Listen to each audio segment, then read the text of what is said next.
Well, unfortunately, it's becoming a habit on Mondays. UAB loses. Auburn loses. Alabama loses. So much to get into on this Reaction Monday. Pat Landrum, Conrad, Molly with you on this Reaction Monday. We'd love to hear from you. 1-800-239-WJOX. The Courtesy GMC text line is open at 205-834-9450. We want to hear from you.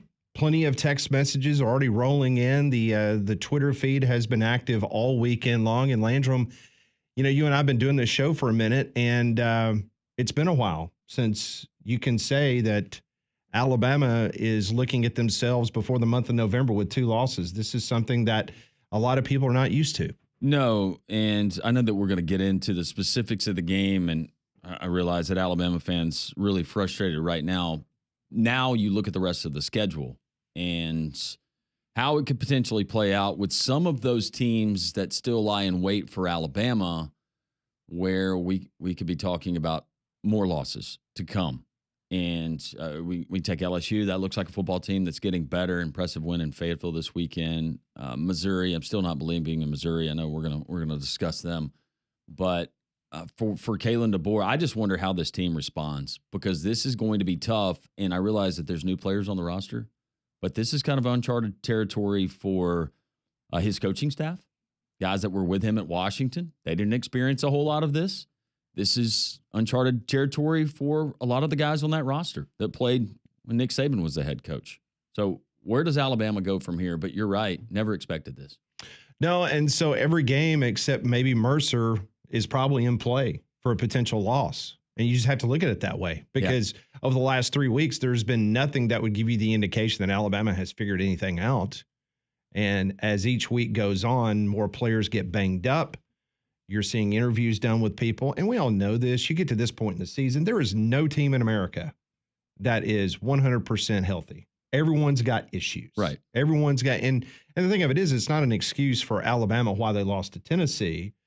But, you know, when I see an interview from Tyler Booker this morning, and Tyler Booker says that, you know, that Jaylen Milroe is 100%, and then you wanted to say, well, I mean, could it be that he's injured because he's played so bad over the course of the last 3 weeks? But I mean, if he's 100% healthy and that's what you're getting out of him, then that's a big problem, a huge problem that Alabama is going to have to address. We will hear from Kalen DeBoer coming up at 12 noon. Meanwhile, in Columbia, Missouri, Auburn throws up on themselves once again. Just unfathomable to think that you have a double-digit lead in the second half.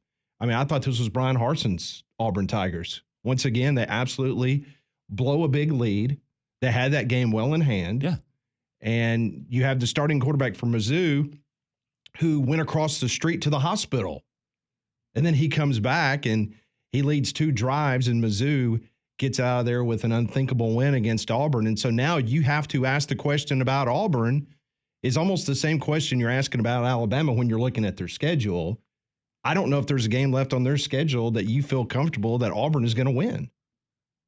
No, that's totally fair, because Kentucky, Vanderbilt, Texas A&M, Alabama, even Louisiana Monroe, who has, I realize that Auburn will be a heavy favorite in that.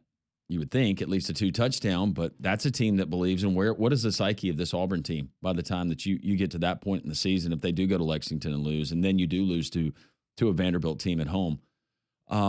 No, you're right. And Auburn's just finding new ways to lose football games. But for them to seize momentum in the second half, you get the running game going. Then you're able to dial up the deep shot to Cam Coleman. You feel really good about it. But Peyton Thorne is not a guy that's going to win you a football game. But whether it's not seeing an open receiver, whether it's taking it upon yourself to check into something that should not be run, or I mean, you can go back when Auburn's near the goal line, and I think this was before when they were forced to try to line up and kick the field goal, and they missed the field goal, and that would have been a big one. But you had Jarquez Hunter that was out in the flats, and Peyton Thorne just never saw him. And what does he end up doing? He ends up doing the absolute thing that you cannot do in that situation, and taking a deep sack. So for Hugh Freeze, I don't know. I know that after the game, what he had to say about bad calls at bad times, I think it's just a combination. I don't think it's one thing. But I go back to now we are 20 games in. 20 games into Hugh Freeze's tenure, and Auburn has still not beaten a good football team. Nope. Mediocre. And the best win, you guys not agree, was Cal last year in Berkeley. The other teams that they have beaten, they should have beaten, and were bad football teams. I don't know if it turns around this year, but for Auburn fans' sake and for Hugh Freeze, you just hope that you can keep that locker room together. And it sounds like everybody's pulling in the right direction, but it's a pretty bad indictment when Auburn fans are like, yeah, just kind of expected it once we got under the 8-minute mark of the fourth quarter. We're going to lose a football game. You start looking for ways that you're going to lose. Right. And I think that's where they are right now. Yeah. All right, so we're going to open up the phone lines, 1-800-239-WJOX, the courtesy GMC text line, 205-834-9450. We'll hear from Hugh Freeze coming up in less than an hour, and then Kalen DeBoer at noon, and then at 1 o'clock, Coach Bill Clark. He will join us. We'll get his thoughts on a very interesting weekend of college football. But let's go back to this Alabama game, where Alabama, for the third game, a team shut out this high-powered Tennessee offense, which is crazy to think about. But then in the second half, Tennessee figured some things out. All of a sudden, they started converting on third down, something that Alabama was doing a pretty good job of in the first half. But the Tide could not find themselves converting third downs. They were 3 of 14 on the afternoon. Milroe just had issues all day long. He only hit 55% of his passes, 239 yards, 1 touchdown, 2 interceptions. He only rushed for 11 yards on 14 carries. And Conrad, for me, the success of this offense and what we heard, it was predicated on Milroe being able to not only throw really good deep balls, but him running the football. And we have not seen that the last 3 games. No, that part of the Alabama offense has completely evaporated for whatever reason. I mean, I think you saw in South Carolina game last week, you looked at some of the things they were able to do defensively, and credit to them for doing that. But now you have back-to-back weeks, and really even going back to the Vanderbilt game where it just really wasn't much of a threat. And, you know, there were so many problems, you know, kind of like what y'all were saying about Auburn is how I feel about Alabama now, is it's not, you know, there's one consistent issue. There are consistent issues, but it's like every week it's something new, right? Against Vanderbilt, you couldn't get off the field. Against South Carolina, you had a lot of mental errors that made that game close. Now, you can't move the ball on offense. I mean, you score a touchdown, the best drive of the day going into the fourth quarter made it look like incredibly easy on offense. Then you get the ball 4 more times in the fourth quarter. You have 3 total yards of offense over the entire fourth quarter after that drive. And it's dumbfounding. And the penalties were bad. I understand people have questions about the play calling, but at the end of the day, I mean, you lost that football game because Jaylen Milroe was bad on Saturday. I mean, if he makes a couple wide open throws, there must have been, I'm not exaggerating when I say, like, I went back and watched and tried to count at least a dozen throws that he made where a guy was open or would have been able to probably make a contested catch, and it was behind somebody, it was an overthrow, it was just completely off mark, whatever it is, and that's unacceptable. You cannot have that moving forward. Well, and for Jaylen Milroe, it was the same with Nico Iamaleava. He had guys that were open, and he wasn't able to connect, and that continued some of the struggles that we've seen from this Tennessee offense. And I told you guys last week, my biggest fear is that Tennessee at some point would figure it out. And they kept swinging, and they kept taking deep shots. But those 2 quarterbacks, there were plays to be made, and they just couldn't make them. And then, unfortunately for Alabama, you have Nico who dials one up, the one-on-one, I think was it Dante Thornton? On the sideline. On the sideline, Mbakwe had him one-on-one, and then he threw a beautiful ball there in the end zone to a wide receiver, a transfer from Tulane, and Chris Brazzell, and the Alabama defender never saw it. It was a beautiful throw, a beautiful catch. Just some of those little things you wondered when it was going to come together and come back for this Tennessee offense, and it did happen in the second half there at Neyland Stadium. All right, so let's talk about Jaylen Milroe for a second, because he is the straw that stirs the drink of this Alabama offense. I think we can all agree with that. He's good. Alabama's offense is going to percolate. Look what they did against Georgia, no question. All right, so I mentioned he rushed for 11 yards on 14 carries. He throws 2 interceptions. He becomes the first Alabama quarterback since John Parker Wilson to throw 2 interceptions in back-to-back games. Now think about that. Since John Parker Wilson, it's been a minute. Since you've had a quarterback at Alabama that has thrown the ball to the other team with that frequency. Now, Milroe passing more than 10 yards downfield versus Tennessee. He was 6 of 17, no touchdowns, one interception. He was 0 for 5 on passes of 20-plus yards. So now he's thrown 6 interceptions in his past 4 games, which matches the entire total he had of last year. In 3 games, he has now equaled what he did the entire season last year. And let's talk about his running game. He's carried the ball 39 times for 57 yards in the last 3 games. 39 times. I'm not a math whiz, but that's about 1.5 yards per carry for Jaylen Milroe. Best play he's had running the ball lately has been those 4th and 1s where he almost broke one against Tennessee. That was a great tackle. The best running play they've had with him. Now, also keep in mind in college football, if you were sacked, that goes against your rushing yards. Okay, so it's not like he's lined up 39 times and he's getting stopped every time, because those sack yardage that is equaled in there. He's been sacked 9 times in the last 3 games. And some of those are his fault, some of them not Correct. so much. Absolutely. Yeah. And then when you add the fact that there is no running attack whatsoever against Tennessee. 75 yards. Jan Miller, 42 yards, Justice Haynes, 22, and Milroe had 11. Your long run is 11 yards. Yeah. 75 total yards of running the football. Let's hear from the quarterback, the current quarterback of the University of Alabama, Jaylen Milroe. I got to take full ownership of that.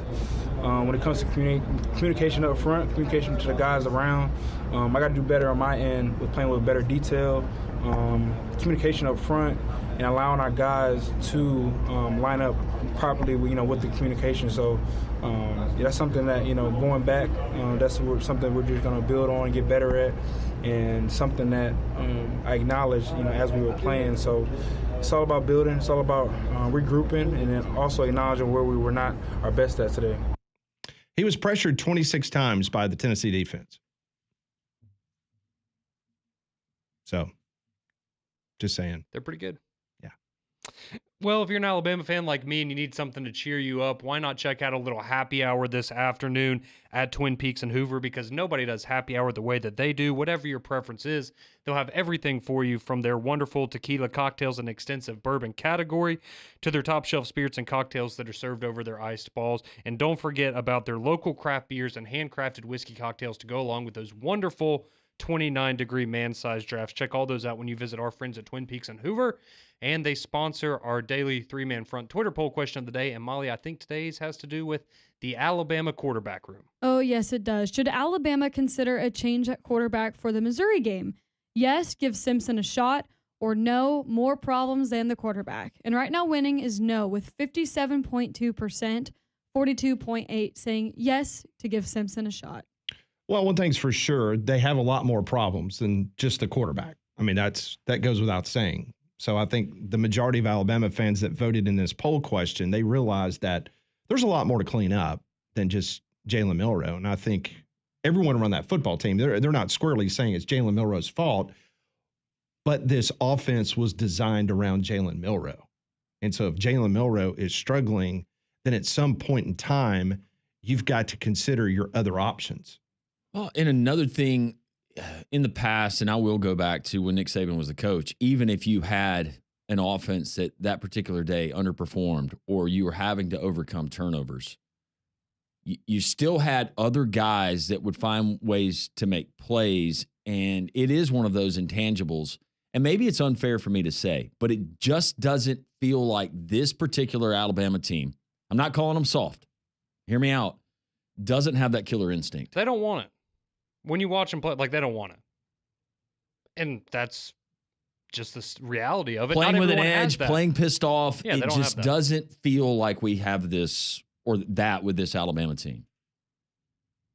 That's one of my takeaways. I agree. It has nothing to do with music. It has nothing to do with ice cream. Maybe you think it does, but I don't see it. You still won the turnover battle. Have we considered they should be listening to more music and eating more ice cream after practice? At this point, I think you try anything, Conrad. I'm just saying. Do you realize that Ryan Williams was targeted 18 times in that football game? Isn't that wild? I thought it was about 40. 18 times he was targeted. Going into the game, he had been targeted 32 times. Well, it was like after the South Carolina game, well, that's never going to happen again. Yeah, but talk about an overcorrection. perhaps. Well, but Kalen DeBoer, he was asked about that in the post game, and he did say that some of that, yes, it was intentional, get him the football, try to look his way, but also some of it was just natural progressions of Jaylen Milroe not having his 1, his 2, and then eventually trying to heave it to number 2. I will say the interception in the end zone, which was atrocious, it was very apparent, at least to me watching the game. Jaylen Milroe, before he even snapped the ball, said, "I'm throwing it to Ryan Williams immediately," and he got burnt. Yeah, the only problem with that is that Ricky Gibson, the other cornerback who played at Hewitt-Trussville, called all of his games in high school. He's the one that then got bracketed on Ryan Williams. On the same play on the other side of the on the end other zone. side, that he gave up a touchdown. Yes. And then Ricky is the one that it went viral of him basically tugging on Ryan Williams' jersey. Right. The pass interference was not called. So you had you're talking about the opposite throws where Milroe underthrows to the corner and then comes back. But so that was a kid from Trussville. It was Ricky Gibson. Okay. Mm-hmm. Sure was. Speaking of trustful kids, Malachi had an excellent game. 2 turnovers. Yep, sure He was did. big. Too bad he didn't run it all the way back on that interception. Yeah, that would have been return. nice. Would have been good. Been key. Yep. All right. Phone calls are coming in. They're loaded up. We will get to those next. This is Reaction Monday here on Jocks 94.5.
On this Reaction Monday, we welcome your phone calls at 1-800-239-WJOX. The Courtesy GMC text line is open, 205-834-9450. Top of the hour, we'll hear from Hugh Freeze, his thoughts on another loss, this time to Mizzou. They're back on the road against Kentucky at 12 noon. Kalen DeBoer's press conference as they get ready for the Missouri Tigers, who just knocked off Auburn. Then 1 o'clock, Bill Clark will join us, give us his thoughts on a very busy weekend in college football. Well, as we move further away from the hot weather, you know your HVAC system worked overtime this summer, so make sure you're prepared for the months and years ahead with a Trane comfort system. Right now, Trane's Unstoppable event offers you peace of mind with a 10-year warranty on parts and labor with select Trane home comfort systems. To learn more, go and visit Trane.com.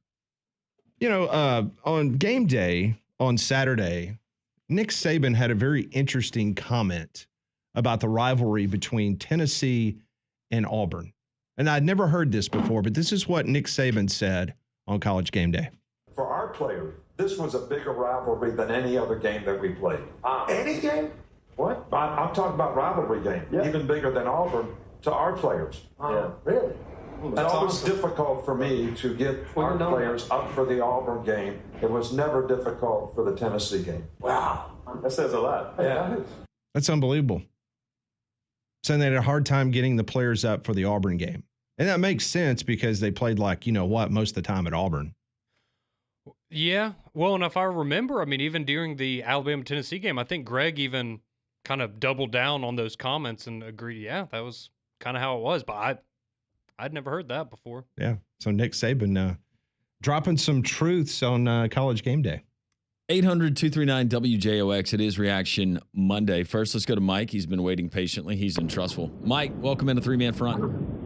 Yeah, good morning, guys. I was listening to Macro a while ago, and he was making some comparisons on whether or not, we should maybe pull Milroe and put in maybe Ty or Lonergan. And I think one of the comparisons he had was with Jaylen and Tua. Well, I got a better comparison for you. You remember Blake Barnett? Oh, yeah. Remember he was his first game, I think, or so, first or second game. It was his first game against USC. Yep, and he was pulled for Jalen Hurts. He lasted one drive. Yeah, remember seeing his face? Yep. The look on his face, and they pulled him, and who they put in? Jalen Hurts. Mm-hmm. No, they put in Coker, Jake Coker.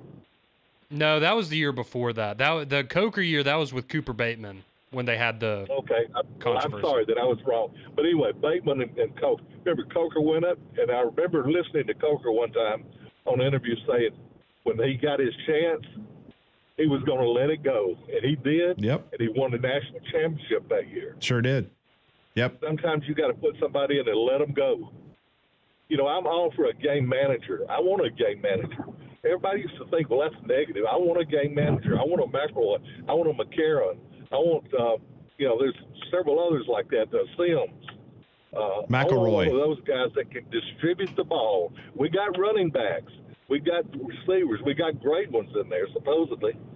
What we need is we need a better offensive line. I'll give you that. We've lost a lot on that line. We don't have a Johnson out there on the offensive line right now. Or Jones or anybody like that. We need some more of those guys. But we need a quarterback that can distribute the ball, and when the time needs it, and we got a guy wide open down the field, we don't need is he going to be on this week or is he going to be off this week? We don't need that option. We want to know he's going to be on when the guy's open. Very good points, Mike.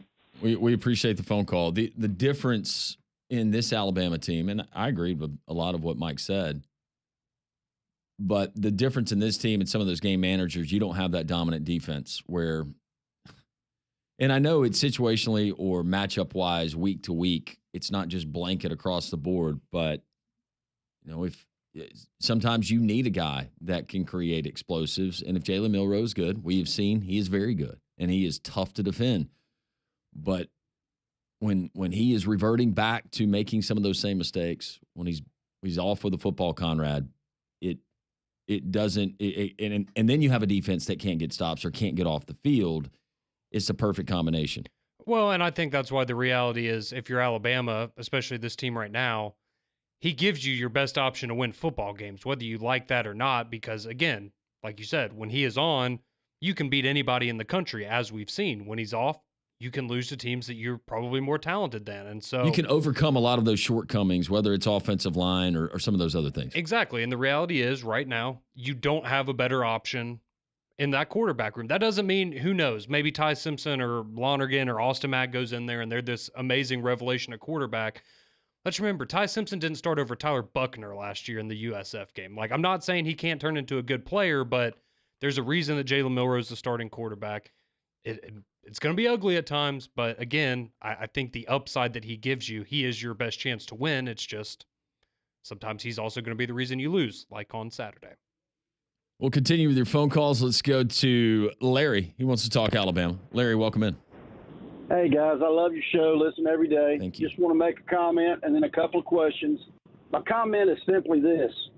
Jaylen has the tools to do whatever. Jaylen, like he looked against Georgia in the first half, was literally unbelievably amazing.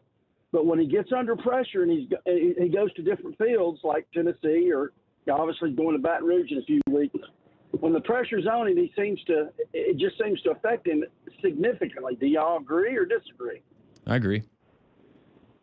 No, I agree. My question to you, I'm just saying, and the question I've got, guys, is when Kalen DeBoer and the so-called player, I can't think of the player it was, when he flopped down on the field in Knoxville, was that because that Tennessee actually made the adjustment and brought players in and they wouldn't allow Alabama to put defensive players on the field? Can you explain that to me? I'm just wondering. Yeah, on that particular situation, and they did a really nice job explaining that during the game, in which this is a start of a new series. And so Alabama's defense did not know the personnel that Tennessee was bringing out on the field. Alabama should have been allowed, a ref should have been standing over the football, and they should have allowed Alabama to substitute. And they didn't let Alabama do that. And that's why there was confusion. And then finally the Alabama player just fell down, but they had already been flagged anyway. So is that the situation you're talking about? Yeah, absolutely. That makes sense now because Yes. I wasn't aware. I thought they had brought in, if it was the first down of a series. Okay, that makes sense. Yes, if it's the first down of a series, because the defense does not know what the offense is bringing out personnel-wise. So it is just like, if the offense is running somebody off after first down, the defense has the opportunity to substitute. Alabama was not given the opportunity to substitute, and that's why Kalen DeBoer went crazy. And that's why one of the Alabama players then ultimately just flopped down, hoping that would have obviously caused them not to get the penalty. But it looked like one of the coaches pushed him down almost on the field. Yeah, so but that was the issue. That was absolutely, once again, another fantastic job of the SEC officiating crew that you saw this weekend. And one more question, guys, in reference to the Georgia-Texas game. Now, I saw this, maybe you did or you didn't, but when the Georgia receiver went down, and I don't know who the corner or the safety was, that he grabbed his jersey and obviously was released from it and then turned, and then the Texas receiver or corner was intercepted the ball. Did y'all see that, or am I seeing things or whatever? But, guys, I just wanted to get your feedback and enjoy the show. Thanks a lot. Appreciate it, Larry. For me, that was like a no call. Because, I did not think that was pass interference. Because that's just the way that it's played in the SEC. I mean, DBs and corners, they're fighting each other all the time. I saw the wide receiver riding into the CB, and the CB had his hands on the wide receiver. To me, I just thought it was okay. Well, whatever. We say it all the time. I mean, you could throw a flag on every snap if you wanted to. There's going to be something going on every play. You just kind of got to let them play at some point. But such a bad look, once again, for the SEC, in which, and listen, I agree with Kirby when Kirby said, you're setting a dangerous precedent by doing what they did. Especially, it just looked horrible because the Texas fans, welcome to the SEC. They decide to throw beer. Yeah, act like, Ole Miss fans back in the day in the end zone, throwing stuff on the field. And I mean, Sark's out there with his hands up screaming at the fans, and they're still continuing they to don't throw care. stuff. No, they don't care. No, they don't care. It's embarrassing. But then for the SEC to come back and, slap them with a little fine. Well, not only that, but just the fact that then the SEC doubled down yesterday morning and said that the crew made the correct call by changing it. So it's just, a lot of question marks every weekend when it comes to SEC officiating. They used to have a Twitter account where they attempted to explain stuff. Yeah, but then the comments would just get Yeah, filled with what can go wrong there? Yeah. But I mean, now it's just not even. I mean, it's like, why not have? I mean, seriously. I mean, we talk about it in baseball all the time. How there needs to be a pool reporter to ask the head umpire after a game, like say, okay, like why was this called or what happened? Like you literally need to have the white cap basically take questions after a football game, but they don't want to do that. Well, unfortunately, I think a lot of those guys would go, I've got a regular job. I do this for fun. The pay's not that great.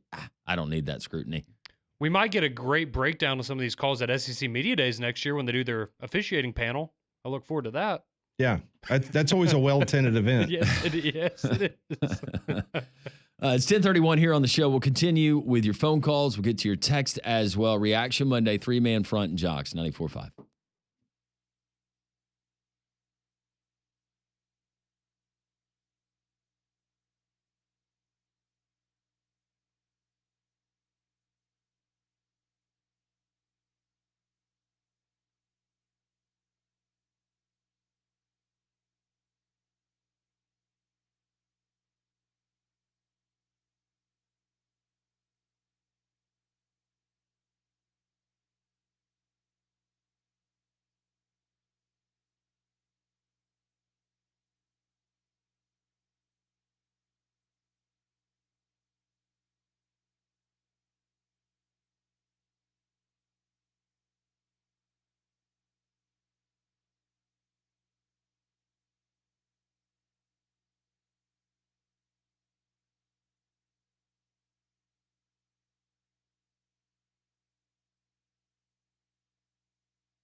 It is 10:34 on this Reaction Monday, 1-800-239-WJOX, 205-834-9450 on the courtesy GMC text line.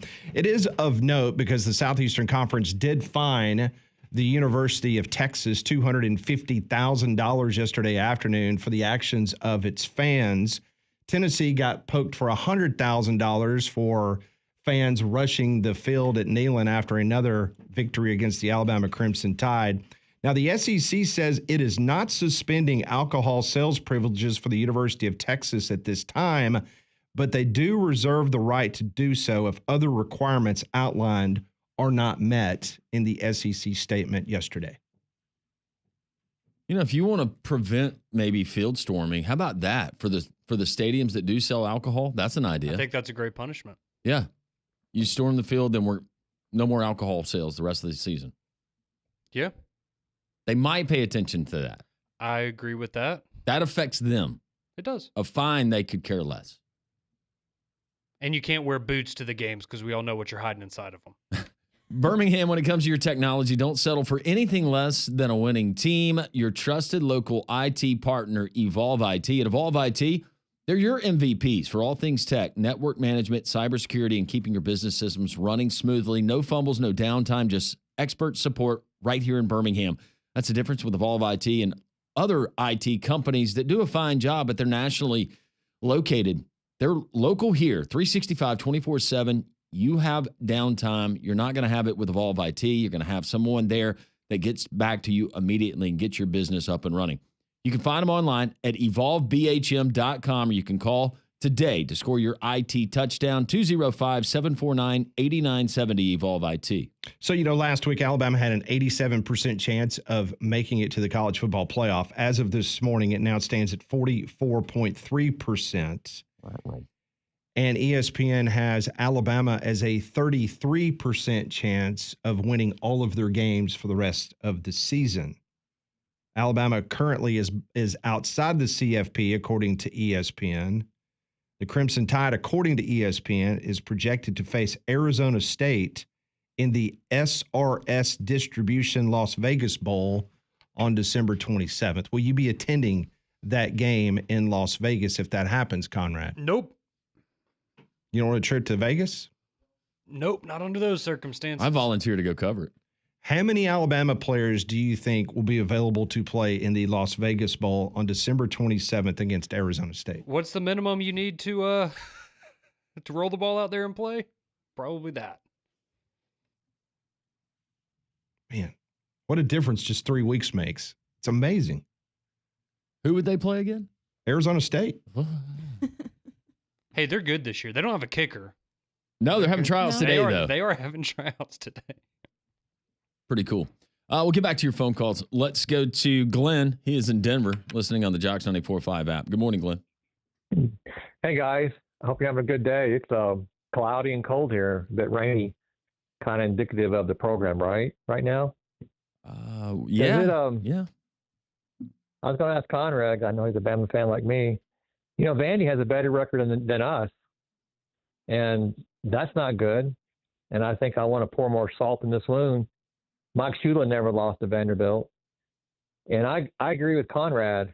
Milroe, as much as I'd like to swap him out, he is the best option for us right now. But here's the problem. Watching that game, there were several times, whether it was like 2nd and 9 or 3rd and long, whatever, he had 20 yards in front of him, and he did not run. And all he has to do is just tuck that ball and just go straight as fast as you can. And there were several times in the game where we could have got a first down easy, and he chose not to do it.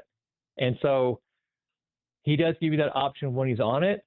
But, guys, when he's not running the ball when it's there in front of him, it's hurting us. And I'm just going to speculate here. I don't know what's going on with him, but when he goes to the bench and doesn't want to sit with his crew or his offensive linemen, or as I saw during the game, someone came to give him an iPad to look at the game, he pushed that guy away. I don't have confidence in him. I don't. And if he's going to be the leader, he's got to step up. I don't know, guys. I watched that game, and by the third quarter, Milroe was not doing it, and I just felt sorry for the guys who were trying to make it work. Do you think it's that crazy of an idea, Conrad? What do you think, Conrad? I really think we should give it a look to someone else right now. Glenn, I understand the interest in doing that. Well, let me say this. If you go through the first half of the Missouri game and he's not able to complete simple passes where the inaccuracy is just continuing, then I think at that point, if he's not able to perform the basic functions of the position, I think it is worth, even if it's just for the rest of the game, giving somebody else a look, because you need somebody to go in there and kickstart the offense and try to figure something out. And maybe you have a decision to make after that. But again, like I said earlier, as of right now, this guy is your best option. And if he goes out there and keeps underperforming, then you can make a change. But you kind of got to live and die by him right now. It's unfortunate. I know this might seem like a drastic comparison, but what have we talked about with Auburn all year? You don't have a better option. It doesn't mean that it's good. It just means you don't have a better option, and they don't right now. Well, the other issue I'm having is I'm just considering the long-term effect of which recruits are we going to lose, and is there someone now on our team who's like, you know what, I ain't doing this another year. I'm gone. Because we know how loudly NIL speaking right now. We know all about that. And again, my experience with my third and fourth grade flag football does not compare. Wait a second. You don't have football. NIL for your third and fourth grade flag football team? I don't, but this is what I do have. Like free pizza or something like that? I wish I did, but I had a player who's talented, who's really good, great hands and fast.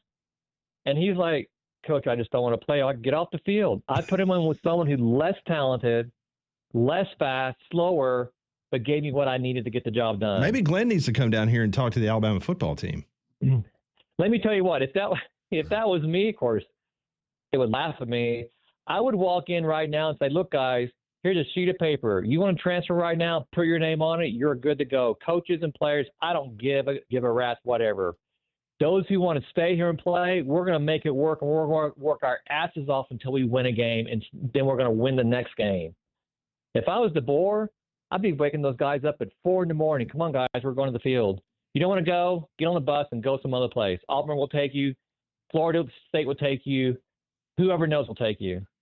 We're practicing when we get back to Tuscaloosa. Well, I just want to correct one thing you just said, Glenn. All due respect. Okay. Well, just all due respect. Sure. I love your calls. Great stuff. I disagree with players going to Florida State because most of the team last year ended up going to Florida State, and they've won one game this year. So I don't know how many people are going to be going to Tallahassee. Well, see, but that's what you put out there. You guys want to go to a worse program and get worse? Go ahead. Like, this is the premier program. It used to be premier program, at least the top 3 in the country. It's been the standard for the NFL draft, for receivers, for the best talent coming in. That is the standard. And he should tell the players, you don't want to meet this standard? Go out that door. Don't even call or text me ever again. We're done. He needs to put to the players that this is a standard that you have to work and work and work. And what I saw Saturday, like you guys saw, a team, I'm just saying overall, not every player, but a team that didn't want to work. They didn't want to push through the pain. They didn't want to work on third down to try to get the third down. And on defense, oh, my gosh, we don't have an hour to even go through that. Like, give me a break on that one. Like, where are the guys that ran? Like, our defensive line, they go 6 yards and they're out of gas. Glenn, thank you for the phone call. We appreciate it. We'll continue with your reactions. Mailman, Greg, hang on. We'll get to those, your texts as well. Reaction Monday, 3-man front and Jocks, 94.5.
1047 three-man front reaction Monday. Hugh Freeze, his weekly press conference coming up at the top of the hour. Kalen DeBoer, his press conference from Tuscaloosa at noon, and the coach Bill Clark recapping what we saw this past weekend from a coach's perspective.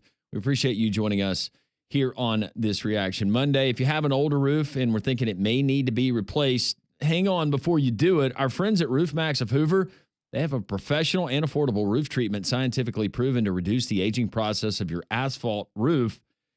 Here's what happens. Roof Max is going to resaturate your old roof. The dirty, the dry shingles, they're going to cover that with a natural bio-friendly treatment that can give you 5 more years of protection guaranteed. And if you flip houses, maybe you're a real estate agent, and this is a point of contention, this might be the perfect solution to extend the life of the roof. Get a free roof assessment from Roof Max of Hoover, pennies on the dollar versus the average cost of replacing a roof, $15,000 to $20,000. Call or text them 205-913-2243. Use promo code JOCKS. That's Roof Max of Hoover, 205-913-2243. Someone on Twitter asked me, because I made the comment that Ryan Williams has been targeted 50 times this football season. 32 heading into Saturday. Correct. And then 18 on Saturday. 18 on Saturday. Would you like to take a guess how many times Cam Coleman has been targeted by Auburn? 10. 22. Okay. More than I thought. The 4th most on the Auburn offense. And I saw an article in Auburn Undercover where basically he's talking about no matter what happens, he just wants to be the best blocker that he can be.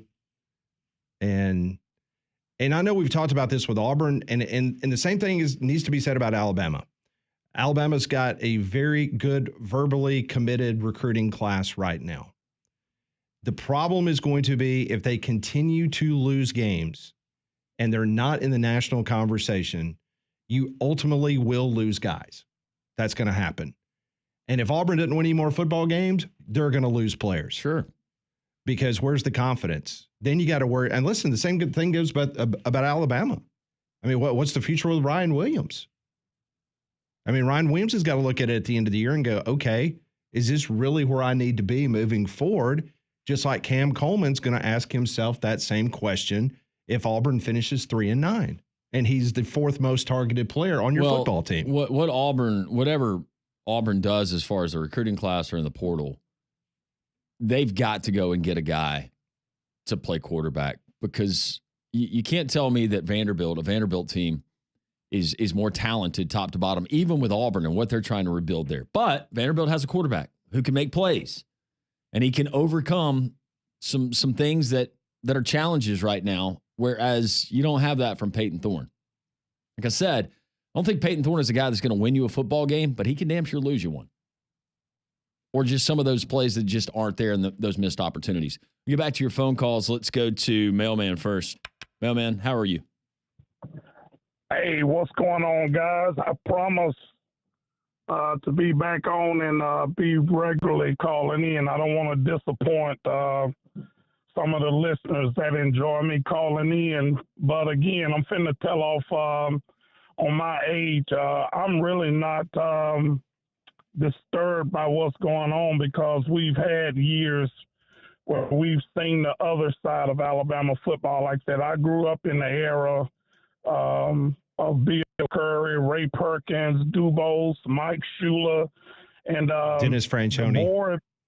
Franchione. Hey, but at least he won, had some, glory days in a sense before he took off in the night.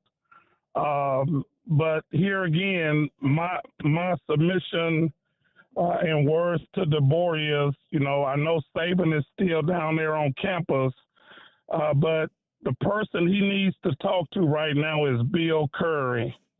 And you said, well, Mailman, why Bill Curry? DeBoer hadn't seen nothing yet. Curry was down there when they lost a homecoming game to Ole Miss, and he never could beat Auburn. So I know he's still honeymooning in a sense, but if he doesn't get it together, guys, and you might literally hang up the phone on me right now, what I'm getting ready to say, if DeBoer doesn't create an atmosphere where they can make in-game adjustments and have these guys ready to play. You said, man, what do you mean ready to play? It's no way your defense plays lights out and force 3 turnovers in one half, and then the next half you get gassed on defense and a running back goes for almost 150 yards in a half on your defense. So, again, I've seen the ups, I've seen the down with Alabama. I'm ride or die. I'm willing to be here. But, guys, it's just no discipline. For Milroe, I agree with the guy that called in a few moments ago. When you have a running quarterback and he sits in the pocket and holds the ball and takes sacks and negative plays, I don't know what it is. Somebody has gotten in his ear since that Georgia game, and it's like 2 different players. The things that he did in that Georgia game, now looking at Milroe now, it's like 2 different players. So, again, I'm willing to take any questions from any callers, whatever guys you guys have to ask me. But, again, I've seen it all in the years that I've been alive. And, again, these guys right now just don't have it. And we will be really fortunate to keep Ryan Williams and all of these guys, because right now Alabama don't have the mindset where they're playing to win games. Again, 3 turnovers and you get 0 points. Guys, that's unacceptable. Thank you, Mailman. We appreciate the phone call. Let's go to Greg. He's in Russellville. Hey, Greg, welcome in. Well, morning, man. Good morning. Welcome to the chaos. Yeah. Hey, I just had a couple of things, and I was going to talk about the quarterback issue, but I tell you what, there's a kid down there on the team right now on the scout team, Connor Warhurst. If you want a headhunter on defense, get him out there and give him a shot. He's got the head for it, and he likes to take guys down. I mean, is he a Russellville kid? Probably, yes. Okay. And he sacrifices his body. I mean, he's a good running back, but now he can play safety and he can play outside linebacker. He got Scout Team Player of the Week a couple of weeks ago, but I'd give him a shot. I mean, after on that defense, maybe just get some of them other kids going, because he's a kid trying to earn his spots. The other thing is on the quarterback. I had an old quarterback. Now, he played quarterback 20 years ago, watching the game with me, and he said our quarterback's all out of whack. His technique's messed up. And it was funny. I just kind of blew him off during the game. I said, well, I think it's just in his head, you know. And he said, well, I think somebody got in his head from the pros and told him he needs to start staying in the pocket a little more. And then after the game was over, you know, they got the post-game show. I think it was Tyler Watts said that his technique was messed up. So anyway, if y'all would elaborate on that, if you know anything about that issue, just wanted to throw that out there. Greg, thank you very much. Well, I mean, the question, I think Pat brought it up about everyone was wondering about the injury status potentially of Jaylen Milroe, because it did look like with some of those throws, you're almost hoping, Pat, that something was wrong with him and that wasn't 100% healthy Jaylen Milroe, because there's no other way around it. There's just bad throws. Wide open guys. I mean, this is the amazing part to me. Ryan Williams was finding ways to get open. I mean, Tennessee was not doing a very good job whatsoever, whether they were lining him up in the slot, flipping sides, whatever the case may be. Ryan Williams was getting open. Yeah. And, I mean, one time he sat down right in the middle of a zone, and it was going to be an easy, 20-yard gain. And Milroe just airmailed it. I mean, it was Nico bad. Iamaleava for Tennessee was doing the same thing in the first half, but then he was able to connect in the second half on some big throws. And, of course, Dylan Sampson. Only the second running back that's gained over 100 yards on Alabama. He is an in the last absolute 18 beast. games. He is a beast between Tennessee and Alabama. Kind of a SEC throwback. We'll continue with more of your phone calls. Hugh Freeze from Auburn. What will the Auburn head coach say after another disappointing loss for the Tigers as they head into Lexington coming in this weekend as a 2.5-point underdog? Hugh Freeze, more of your phone calls, more of your texts. Reaction Monday, 3-man front, Jocks 94.5.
Welcome back in. It's hour number 2 of Reaction Monday, a lively first hour of the show. Your phone calls, 1-800-239-WJOX, the courtesy GMC text line, 205-834-9450. We're waiting Mr. Hugh Freeze to step to the podium down on the plains of Auburn to hear what he has to say after another disappointing loss for his Auburn Tigers.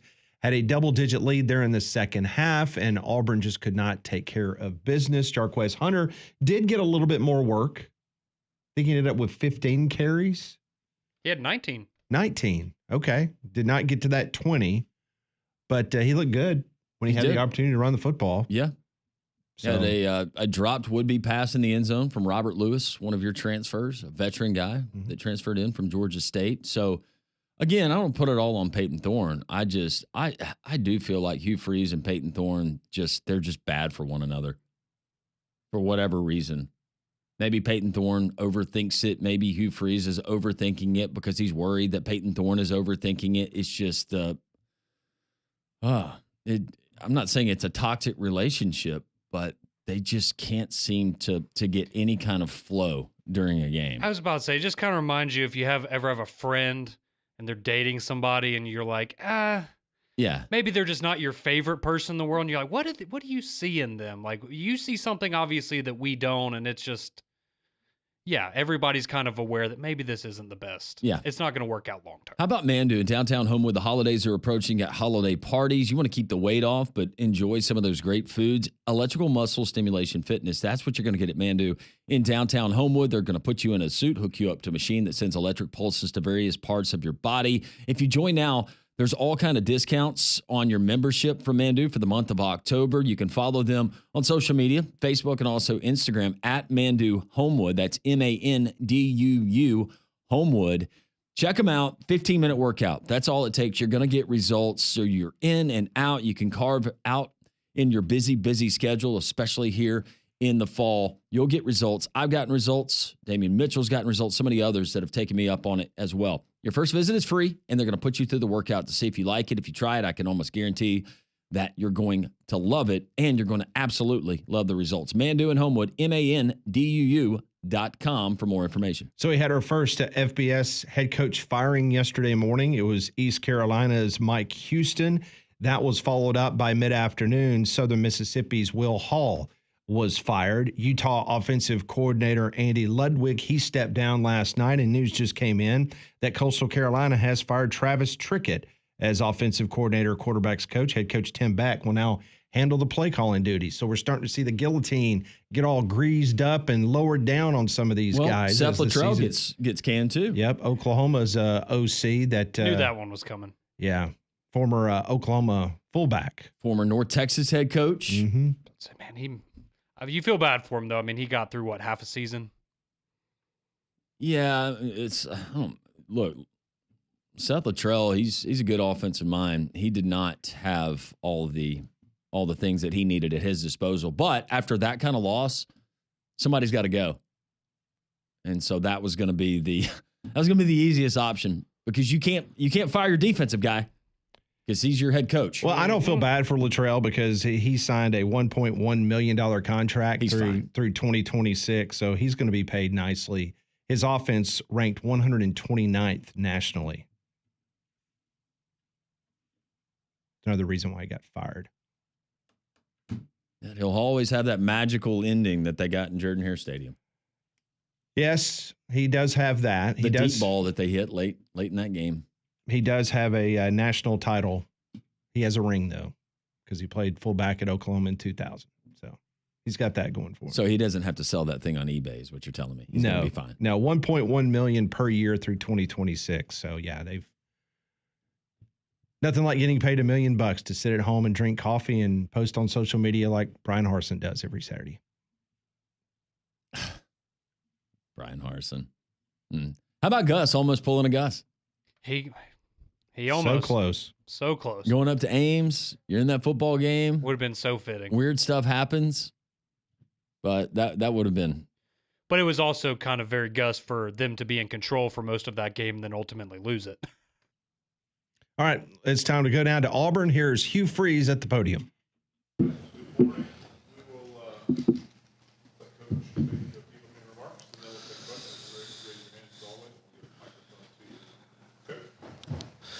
Oh, as I said Saturday after the game, and unfortunately it's kind of a repeated topic, it feels like, is our kids are playing really hard, and pleased to see that, and proud of them for that, and they played well for the majority of the game Saturday, and but we've got to figure out how to finish, and that when you're playing a top 20 team, which I think Missouri is, they're solid, very solid, and you can't have lapses or bad calls or bad execution at critical moments, and we've played two top 20 teams in the last 3 weeks, or at least they were ranked that at the time, and have had the lead in the fourth quarter and not able to finish is incredibly disappointing and frustrating, for sure. I've never had a season, and I guess it's my 32nd season counting high school. I've only had one regular season losing record, and gosh, this is seems like that every winnable game has not gone our way. Not a single one And obviously I hate the result for the players and our incredible fans and administration and you guys that cover us. And, I hate it. It makes you sick, physically ill. When you don't get across the finish line, and it makes you act crazy and say crazy things to those you love sometimes. And it's just, it's frustrating. And and the great thing about it is, man, it teaches you so much about who you are in the Valley, and teaches you perspective of really keeping your eyes on the right things in the challenging moments, which for me is the impact that the chance I have to impact this building by what they see and how I handle the challenging times. And I haven't had a ton of practice at that in throughout the years. And so I'm having to learn about myself and seek great counsel, and obviously stay grounded in my faith and what I know to be true and pure and good, and hopefully keep this building continuing to work like they are and playing as hard as they do. I mean, we have a young team, and they're learning and they're growing, but I do think we still play not to lose instead of, man, let's play to win. And truthfully, we probably are coaching that way some too. I feel the pressure of those calls of not being free to do what I've done for years, and oh man, we could screw this up, or we could not execute this correctly, and so those are all feelings that are real and legitimate, and probably have an effect on us not finishing games really well. When you watch that game,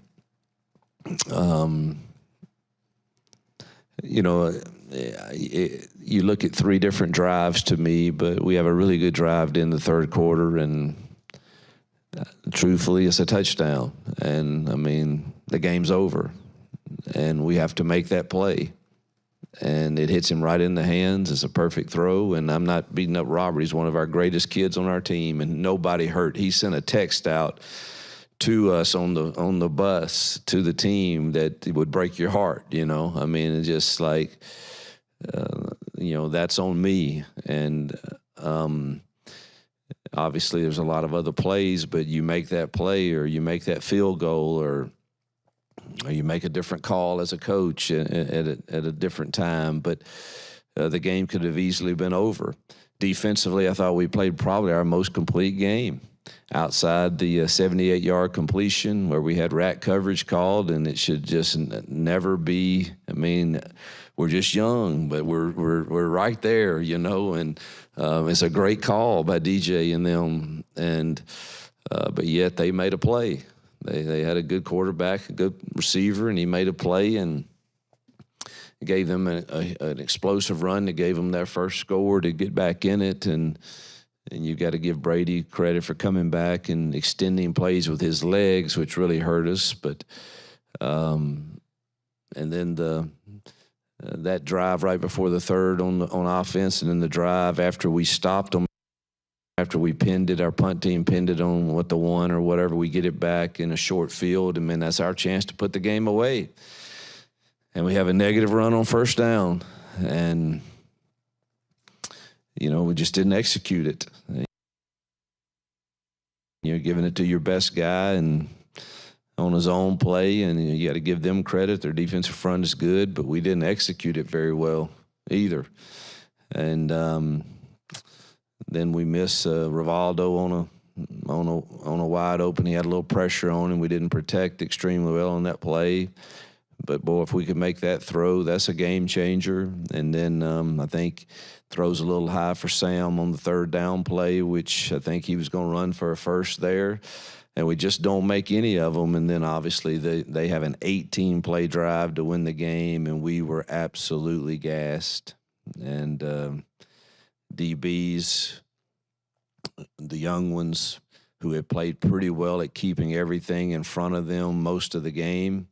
Man, they got tired in that, and your technique went from like watching it yesterday with the defensive staff. It's just, the same call was executed 3 times perfectly in the first half, and my alignment that's supposed to be just outside tip or just inside tip, all of a sudden in this 18-play drive with the game on the line, everything changed in the way we went about technique and playing it. And we did get gassed too up front and couldn't get any pressure. And so that's really the game in a nutshell in my eyes. And it's just frustrating. I've said it before. I remain confident in the staff and our players, and just continue to trust the process of what we're becoming through the challenging times. And hopefully the results will start to show sooner than later. I know they're coming, and no one wants to see the Auburn family and our players get to enjoy that more than myself.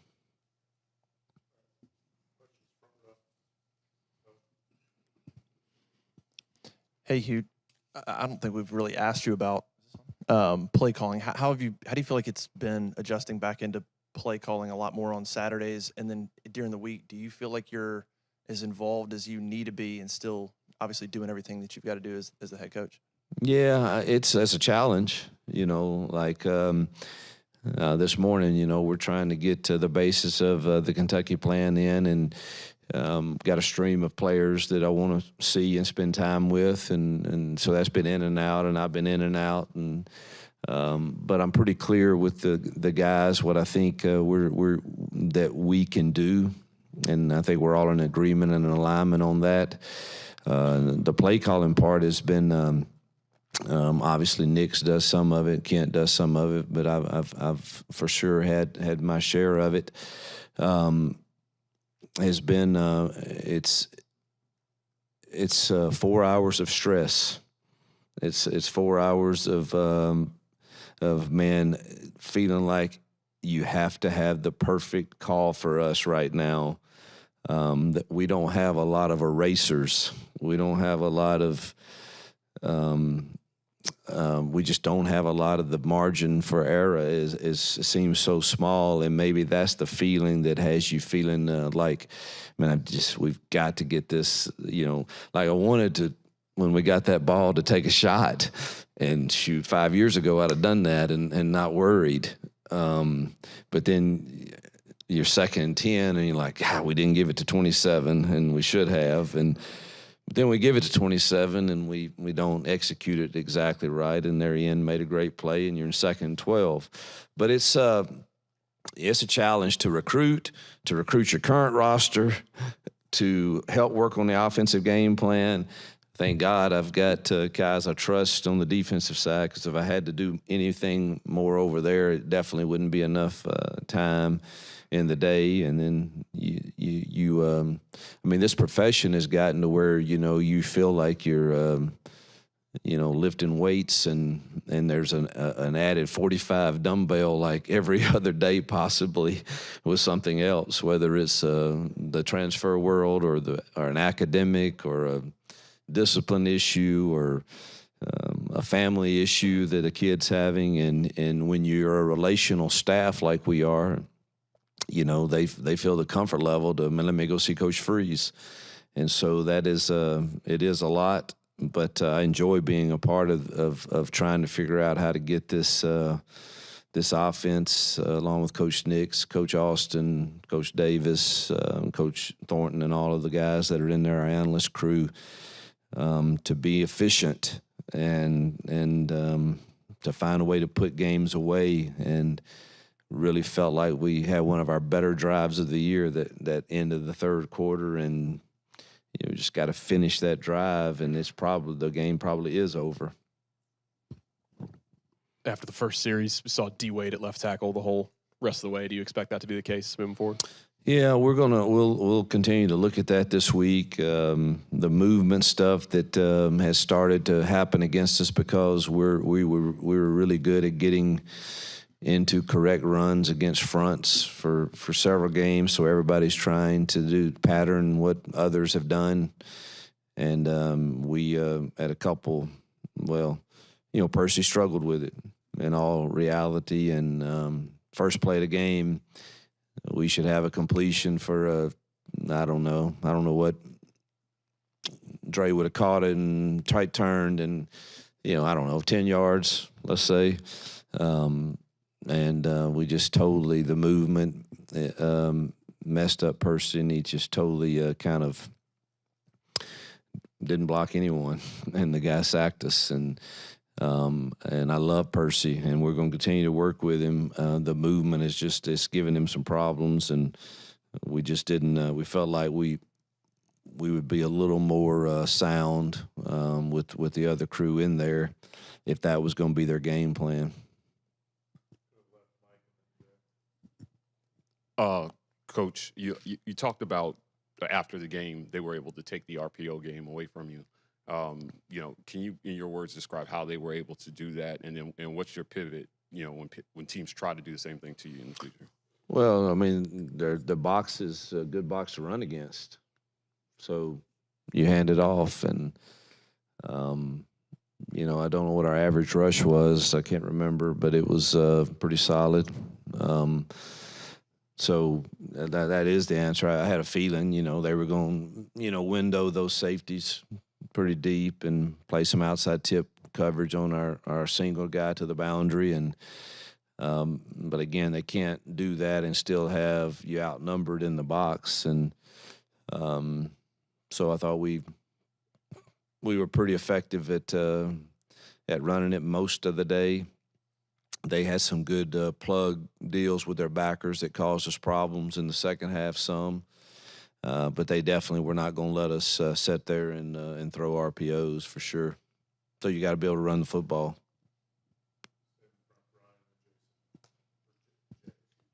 Yes, you talked about wanting to get Jarquez more touches. You did, almost 50% more than his average, but his production went down. When you dig into it, why was that the case? Well, they're pretty dang good. That's a very mature defensive front, and I think they're really, really solid. And outside the one game of the A&M game, I mean, their stats are they're top 3 or 4 in like everything. So it's a really good defense that not many people have just shredded. So. Could we have blocked things a little differently and better? Sure, but they're teaching their guys to get off blocks also. But I thought he ran it effective enough for us to be balanced and obviously to have a chance to win the game. Yeah, you were saying earlier, I was intrigued about the our team is not playing to win; they're playing not to lose, and that maybe there's coaching involved in that as well. Tell me about that. I mean, because I think of you guys as like being cutthroat on the headsets, just going for the kill all the time, and is that not how it really is? Yeah, it's how you want it to be. You want to feel that way all the time, and but you want to have the confidence and certainly want to do what's right for your current team to give them the best chance to win. And, it's just like I was saying on to Justin a while ago on the very last possession that we had, I really wanted on the first play to take a shot and go for the kill. I really did, and I really think it was a good play and a good call. You also just had a defense that stoned them on 3 and out inside the 5-yard line, and we haven't always taken care of the ball or protected when I feel free and loose and all the time. So all of those things are in your mind, and so I obviously reverted to giving it to our best player in 27, and then ended up having to punt and putting on our defense again, which I didn't mind doing at that point because they were playing so well. But Brady Cook did a great job of extending plays. The penalty hurt us. Also, We had a misalignment by a freshman corner on 3rd and 10 that really hurt in that last drive. But, yeah, it's just, you know, I don't know. I didn't feel like and that could be just all my emotions and feelings too, that we're not playing to win from the thoughts I have in my mind. It may not even be in our kids' minds. Who knows? I'll talk to them today in the team meeting about that and get some honest feedback. But there's no question that you feel the pressure of those moments of, do I just be free and loose like most of my life in coaching has been, or man, we're so desperate our kids deserve to win one of these games. Don't do anything that's going to put them in jeopardy of doing that. Hugh, on Saturday, you guys ran some different stuff like that full house pistol set, some of the direct snaps. That you guys also ran some different stuff against Georgia too. Do you feel like the guys are doing a good job of like picking up some of that new stuff, some of those tweaks that y'all are doing, or? Yes and no. Yes and no. I mean, some of those were explosive runs, so, you know, those are good things. And then there was probably a couple that we didn't have a complete understanding of if they gave you this certain look.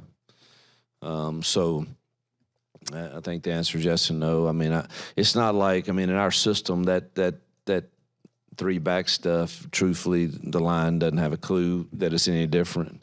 So it's not like they should screw that up. I mean, so I don't think that stuff's an issue at all.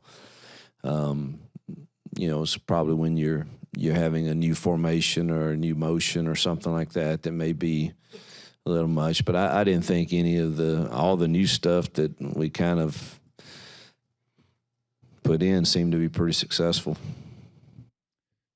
Coach Hugh Freeze, we will have some of our big takeaways, what he just said, as the Auburn Tigers get ready to take on the Kentucky Wildcats in Lexington coming up this weekend. Coach Freeze's press conference here on Jocks 94.5. It's brought to you by your local IT team, Evolve IT at Evolve IT. They're your MVPs for all things tech, network management, cybersecurity, and keeping your business systems running smoothly right here in Birmingham. Online at evolvebhm.com or call 205-749-8970. Once again, more takeaways from what Hugh Freeze just told us. Also, Kalen DeBoer, his press conference from Tuscaloosa at the top of the hour. We'll continue with the phone calls and text reaction Monday. 3-man front, Jocks 94.5.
Well, we just heard from Hugh Freeze coming up at the top of the hour. Kalen DeBoer's weekly press conference. Nick Sheridan, Kane Womack meeting with the media in just a couple of minutes. But we will carry the Kalen DeBoer portion of those press conferences coming up at noon. Golston Tree Service, 205-337-4018.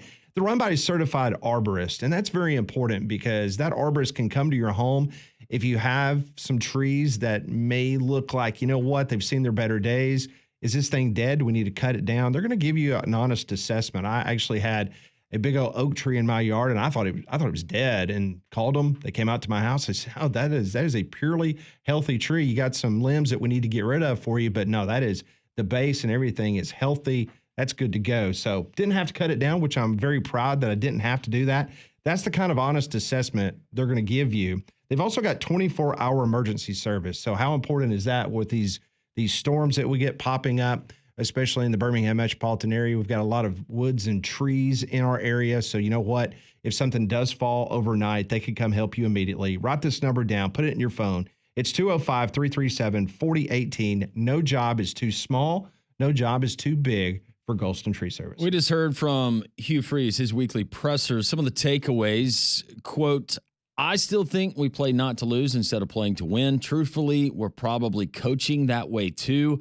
Also more from Hugh Freeze on taking on more play calling duties this season. He said, quote, "It's 4 hours of stress of feeling like you have to have the perfect call." He also laid out, even since his high school days, he has only had one regular season losing record in his career, and it feels like it is certainly trending that way. If you're keeping score outside of the Georgia game, that is now 4 losses for the Auburn Tigers this year by a combined 27 points. Quick math, that's an average of 6.7 points per game. Again, Kentucky, a 2.5-point favorite in Lexington this weekend. So here's the other disappointing part about this Auburn football team. Auburn has played football since 1902. 1902. It's when they started playing football. This is the first time that the Tigers have lost at least 5 games in 5 straight seasons. Never happened until this year. That is why I think the reaction of Auburn fans, and that's it's a lot more fun in this state when we have winning football being played. But that's why some of my friends who are Auburn fans, I heard from yesterday, and they were like, no, it was just kind of like, all right, flip the channel. Let's watch Alabama and Tennessee. It wasn't hand-wringing. It wasn't, oh, my gosh, what just happened? There was no outrage. I'm not saying there aren't Auburn fans, but at least for the ones I talked to, kind of numb to it. I was at a Halloween party on Saturday, and so we're all sitting there, pouting about Alabama, and one of our Auburn buddies walks up, and, he's kind of jawing at us, and it's like, well, how about the Auburn game today? Oh, I didn't watch it. Didn't watch it. I just didn't even watch it anymore. Like, it's that bad. It's like, yeah, just don't watch it.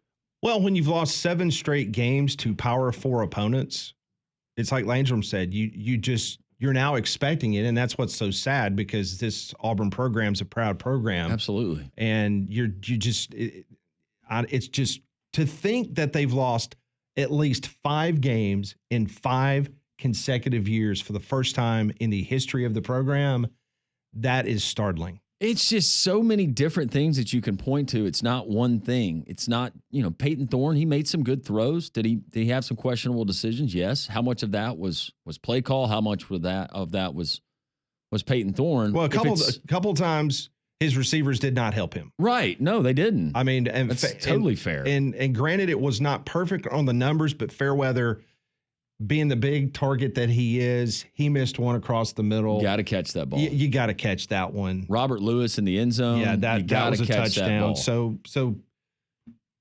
I'll be the first person to criticize Peyton Thorne like the next guy. But there were some examples in that game that Auburn should have been able to expand the lead enough to where Missouri would not have been able to come again, back. I go back to, and sometimes it's not fair to compare, but this Auburn roster, and I realize that you've got to get more depth and you're trying to get it back to where it should be with that program. But you can't tell me that Vanderbilt has a better top to bottom roster right now than Auburn does. You can't tell me that Kurt Cignetti at Indiana has a better top to bottom. Did you see when he went there? How many guys he had to bring in, and several of them from James Madison. You can't tell me that. But you know what those two programs have? And that's where it always comes back. You've got a guy that has played 6 years of college football in Rourke, who he's out indefinitely with the thumb thing. But you've also got Diego Pavia at quarterback. I'm not putting it all on Peyton Thorne, but you've got to have someone that when you need a big play can deliver. And for whatever reason, Auburn hasn't had that. We'll get to your phone calls. 800-239-WJOX, 205-834-9450 on the text line. Beham Dog, Crimson Convict. We will get to your calls next. Reaction Monday, 3-man front, your home for college football. Jocks 94.5.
$11:36 Reaction Monday. Kalen DeBoer, his press conference coming up at the top of the hour. Unfortunately, rehashing disappointing loss on Rocky Top, getting ready for the Missouri Tigers, and Elia Drinkowitz, which should be very interesting as well. How about our friends at Mystic Beverage? I tell you about it all the time. Mystic Beverage, sparkling water infused with various cannabinoids for relaxation and focus. The focus is what I love to go to, and that's a Lift Blend. It features CBD, CBG, Delta 9,5-HTP, but the green coffee bean extract, it boosts both body and mind. Safe to use at work, and it's very effective. Whether it's the Broadway, the alcohol alternative, the Nirvanic, the High Heels Delta 9, however you want to spend your day, spend your evening, whatever mood you want to be in, they have a variety of different products, but also various flavors: blood orange, southern berry, mango, and watermelon. Find out more and made right here in Blount County, Alabama. MysticBeverage.com, available locally at your nearest Piggly Wiggly store. So for the first time since 1958, the Georgia Bulldogs made a trip to Austin, Texas. They jumped out to a 23-0 lead. Trevor Etienne ran for 3 touchdowns. He was so good. Carson Beck improved to 19-2 as a starter, including a 7-2 mark against ranked teams. He was 23 of 41 for 175 yards, but he did have 3 interceptions in that football game. How about Quinn Ewers? He was benched after starting 6 of 12 passing for 17 yards with a fumble and an interception, both of which turned into Georgia touchdowns. Arch Manning came in for 2 drives. He was 3 of 6, 19 yards. He had a 21-yard run. And then, of course, they went back to Quinn Ewers. So the 15-point Texas loss, that is the most lopsided for a number 1 team at home since Notre Dame lost to Pittsburgh in 1982. 31-16.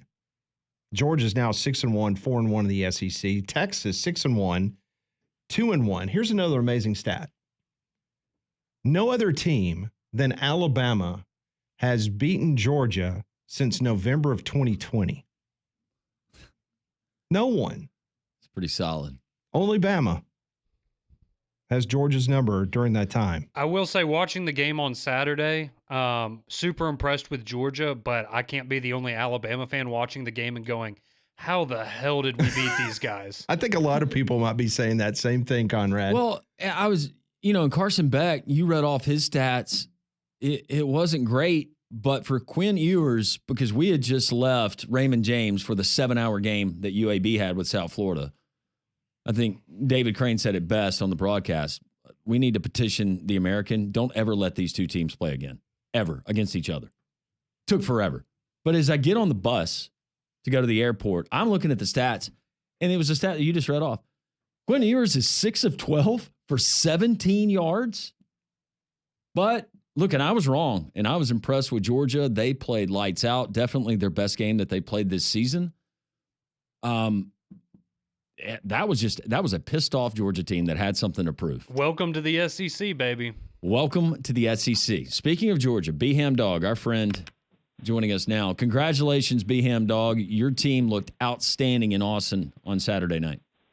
Well, I really appreciate that. I wasn't even calling to talk about Georgia, but since you threw me to softball, look, let's pump the brakes, because that same team that played against Texas, as bad as offensively we played, can win the national championship. And I've been on record saying that we would lose to Bama but go on and win the national championship. I've said that several times on this show, a couple times. But that same Georgia team that won 13-12 against Kentucky and just got obliterated by Bama in the first half could also lose 2 more games this year too. So I'm not ready to jump on that bandwagon just yet. I've got to see more consistency. But the reason I called was, this is from an outsider looking in, I'm wondering if there's such a culture shock between Saban's style of coaching, which is so hardcore. Maybe it's harder than anybody that's probably ever done it within the limits of coaching, of course.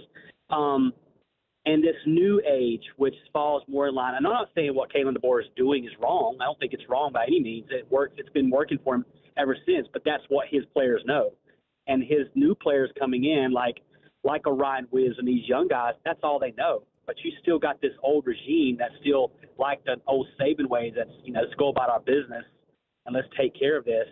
I just think I looked at Ryan Williams as many times that he was targeted. He looked frustrated. He just did not look happy. And then you see some of the demeanor of Milroe. He doesn't look happy. And my worry is, if I'm a Bama fan, is because recruits talk. At what point do you start losing recruits because of this? Because that's your livelihood. If you can't recruit in this conference, you're in trouble.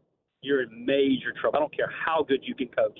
You better be able to put Jimmys and Joes on the field come Saturday. Well, and before I let you go ahead. Well, I was going to say, and I've heard this from numerous coaches that I'm friends with, have relationships with, is now you're seeing it more than ever. There's so many cases, and it's not just a few teams or this team, but you have independent contractors out there playing college football, and it's all about 100%. Them. And what's refreshing to see is, while a team like Indiana that's playing for each other, Look at the service academies. Not that they're not talented, but look at what Army and Navy are doing to their opponents, and that is it's truly team. That's nobody out there, playing for themselves. They're playing for the name on the jersey and for the guy next to them. You're exactly right. I was in the Army, and I've never been. And I played sports my whole entire life. Never played collegiately, but I joined the military instead because I wasn't good enough to play collegiately. But I've never been part of a brotherhood and a team more than I was when I served my country. I don't care if you're what race, what nationality, what creed. It doesn't matter. That is your brother on the other side of it, and he's got your six at all times. And I believe that's how they play football because that's how they're trained to live life. And before I let you go, the Dogs wear red, PG's Gators wear blue. I'm curious to hear what Crimson Convict has to say. So I yield the floor to you. Take care, guys. That's good. That is so good. And with that being said, Crimson Convict, welcome in.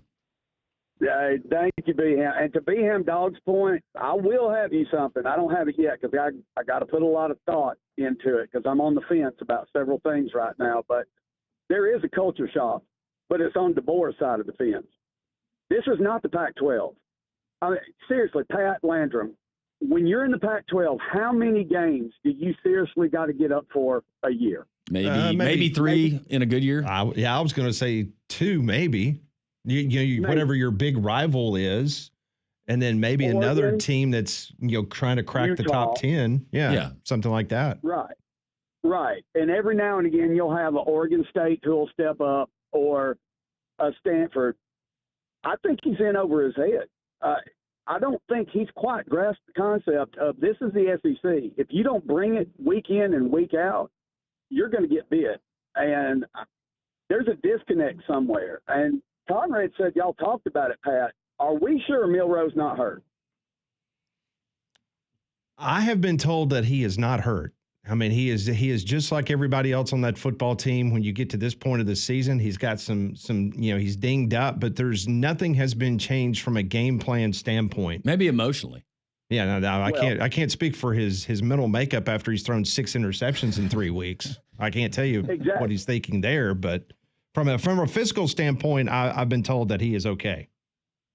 Well, he's regressed, and if he's not hurt, why in the hell isn't he putting his foot in the ground and turning upfield? Because I saw at least 4 plays where the blockers were holding their blocks on the edge, and he didn't cut up.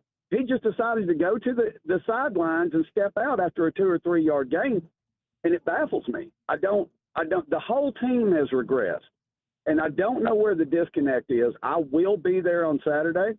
I got tickets. I'm taking my family down there. I want to get a bird's eye view, see what's going on, but. Guys, we're going to be facing down to Music City if we don't get things corrected. And I'll try to have you something a little bit later on in the week. But I know, Pat, you're plugged in, but there's something going on with this team. They're undisciplined. They're not ready.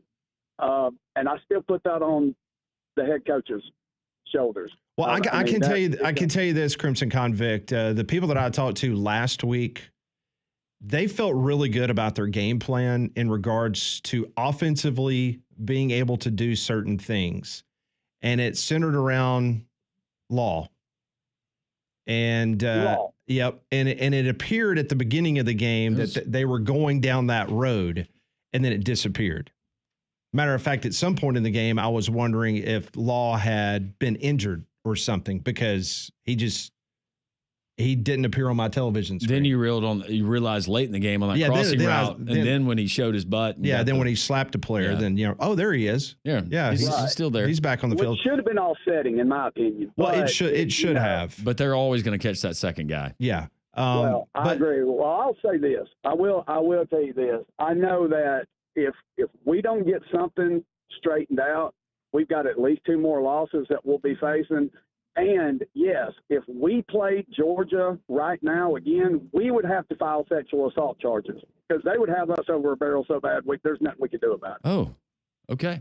Well, hey, Crimson Convict, hopefully you'll join us tomorrow at Social Taco. I'll try, buddy. Bye. Thank you. Ooh. A 3-man front. We will continue. I didn't say that. With your phone calls and your texts as well, Molly. Well, Big Whiskies, they're a great place for food of all varieties with a full menu ranging from apps, salads, burgers to steaks. Plus, their bar features unique cocktails, over 120 whiskeys, including whiskey on tap, and plenty of screens to catch all the games every weekend. They also offer different food and drink specials for each day of the week. Happy hour in the kitchen is open late every single night. Stadium Trace Village off Highway 150 near the Hoover Met. Get you some gloves, man. Wow.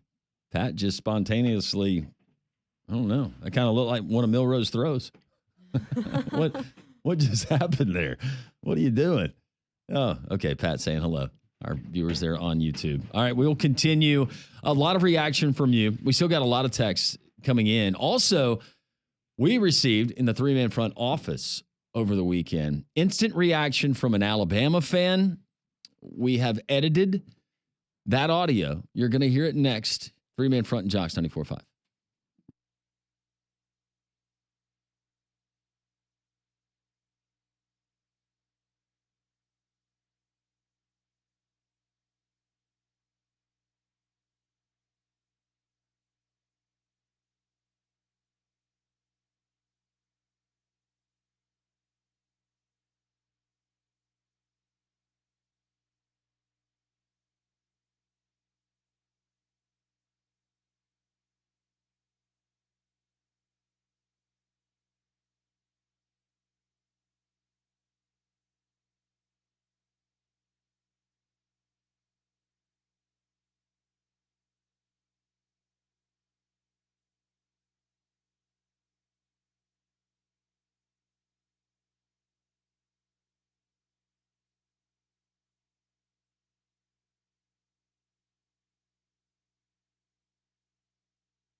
Coming up at the top of the hour, Kalen DeBoer will be on this program behind the lectern as he will tell us what's going on with this Alabama football team as they get prepared to take on the Missouri Tigers. The Tigers only one loss on the season, that coming down in College Station, Texas.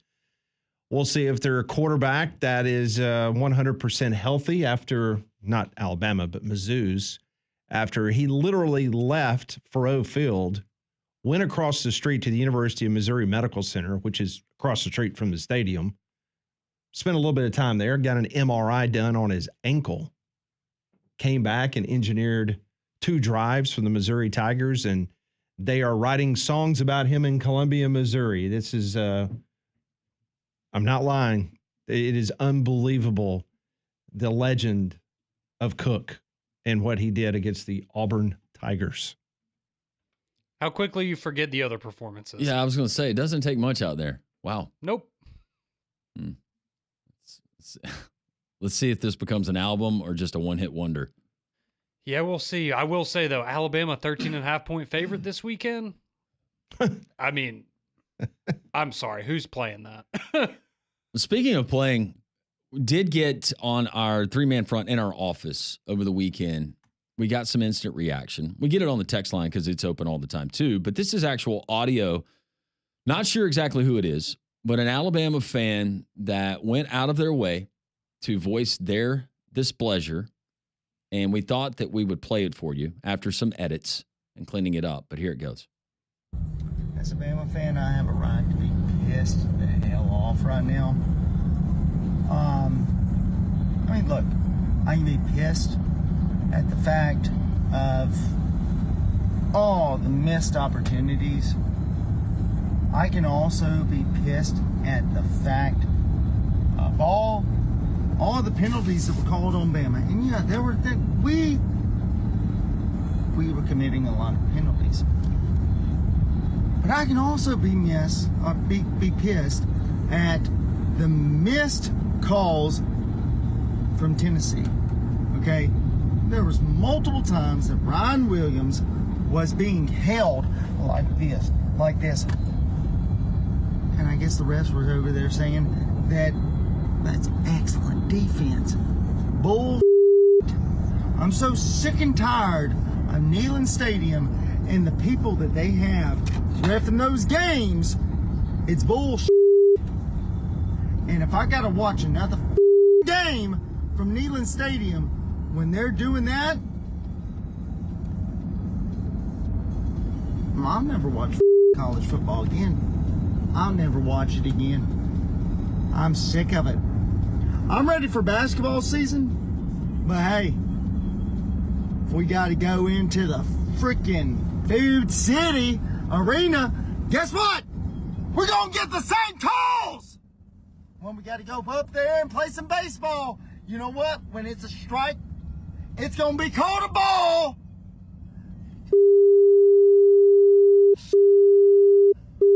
Bam!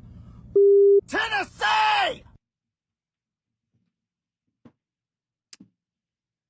A lot of emotions after a game like that we saw in Rocky Top, right? Well, according to Nick Saban, that game meant more to his players than the Iron Bowl. So you can tell how fans were fired up too because you lost to one of your big rivals. I had to throw a cigar away. Talk about a waste.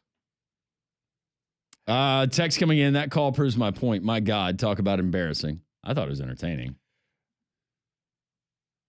Hey, Conrad, do you remember the play on that 4th down? Where was it? Bernard and Williams both did the jump shot. Yeah, like they were trying to fake out the defense. So a lot of people have been texting me, asking me, like, what the heck? Like, what was that about? And according to Nick Sheridan, he was asked about that particular play. I'm quoting directly now. There's nothing on the field that we're not coaching. That's how I would answer that. End of quote. So I had a lot of people saying, well, why would you not just have 2 extra guys out there to block? I will just say this. According to Damian and his time playing college football, that is a regular practice. It has meant you are out there as a distraction, and that is the entire purpose. Kalen Not saying it DeBoer, was right. His live press conference from Tuscaloosa next. 3-man front and jocks. 94.5.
It's time to recap what's trending with the three-man front. Lunch Hour Reset.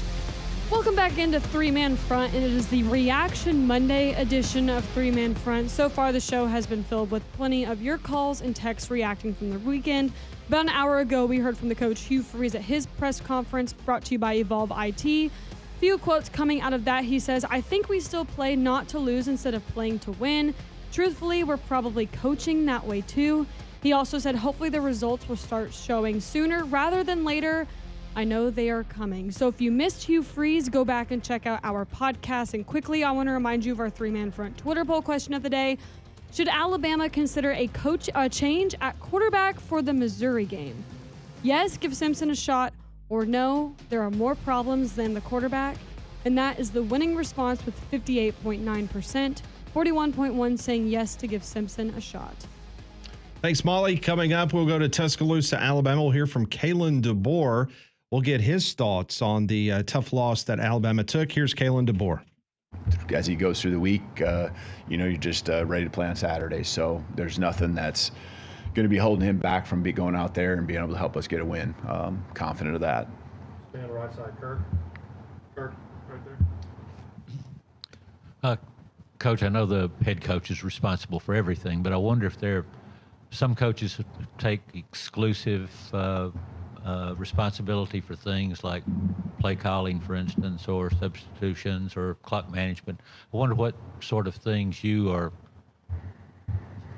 besides your veto power, anything that are exclusive to you.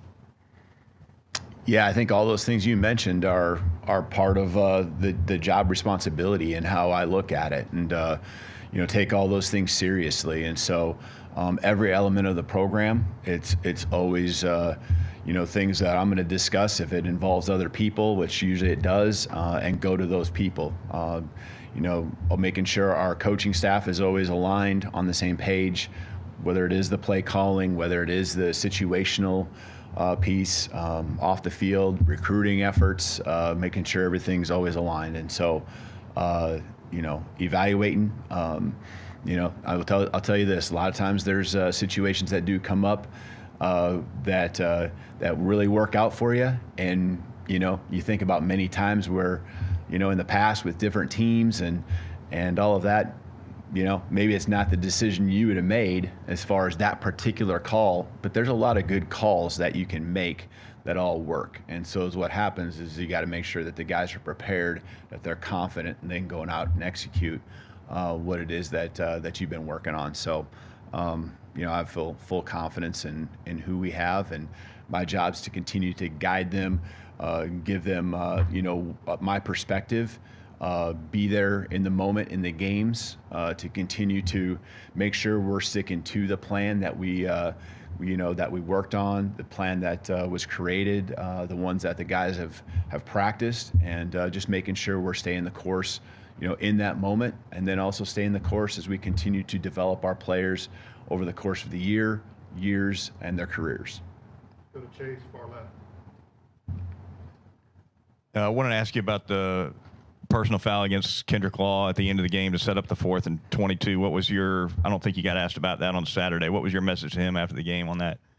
Yeah, the message continues to be right with the team. It's not just one. It's we gotta learn from those moments. Those moments are big, and our choices, our decisions, our words, our actions. All of those things.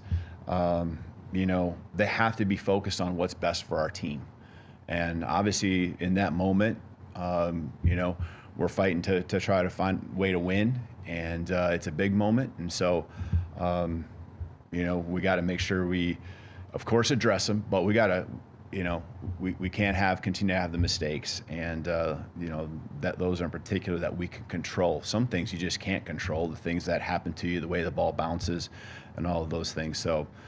I think just everything in general, it starts with our thoughts. We got to make sure other people's thoughts don't become ours, and we got to make sure that, if someone's talking to us, we gotta learn to walk the other way, and be a more emotionally disciplined in every facet, not just the high aggression type things, but also just when the momentum swings and things like that happen in a game, be able to trust in your preparation, trust in what you're doing. But yeah, we got to be better. We got to be better there. And obviously that's an important part of what great teams do, is be great in those times. Second row left, Tony. Obviously, if Keon's going to be out for any time, you're going to need Bray Hubbard to step up. Just what have you seen from him, and how much has he grown in this season? Yeah, Bray's been working hard for this opportunity, and he worked he not just last week, but every week he's worked to be ready, and we had no doubt that he would be come Saturday when he was called upon, and he'll go out there again this week, and our team really believes in him. He does a lot of things on special teams, and you can see it every day in practice, and so he's been around the program, and now this is that time, that next step, next man up mentality. That's what we talk about, and that's what it's got to be. And I know, again, high level of want to that he has, and I'm excited for his opportunity. I love Keon to death, and Keon's he's a warrior, man. There's more things I want to say about Keon and what he did to go out there and try to help our football team, but there's next man up mentality, and I'm excited for the opportunity that Bray has in front of him. Jump right across the aisle here with Matt. What needs to happen offensively to better capitalize on some of those defensive takeaways? Yeah, it's different, I think, each week, right? We talk about matchups and how they present themselves, but a lot of the things were just drive stalling because we were I don't want to say it's always shooting yourself in the foot, but we weren't executing, or something would happen, and a lot of times it was, right? False starts or whatever it might be. We just wasted plays and got ourselves behind the chains, weren't able to have our full offense available on every play. And, we were good at that early in the season, and we got to get back to, taking advantage of those opportunities, playing off the defense and those momentum swings, keeping them on our side when those times come. So credit to defense now, a couple weeks in a row, they've got the ball loose, or they've made some interceptions, and again, we got to play team football and make those opportunities really pay off. That third row there. Just to clarify, our knee injuries in the secondary, does that include Zabian? Because I know we didn't see him for most of the game there. Yeah, that'd be Zabian, Devontae. Is there anyone else you're wondering about?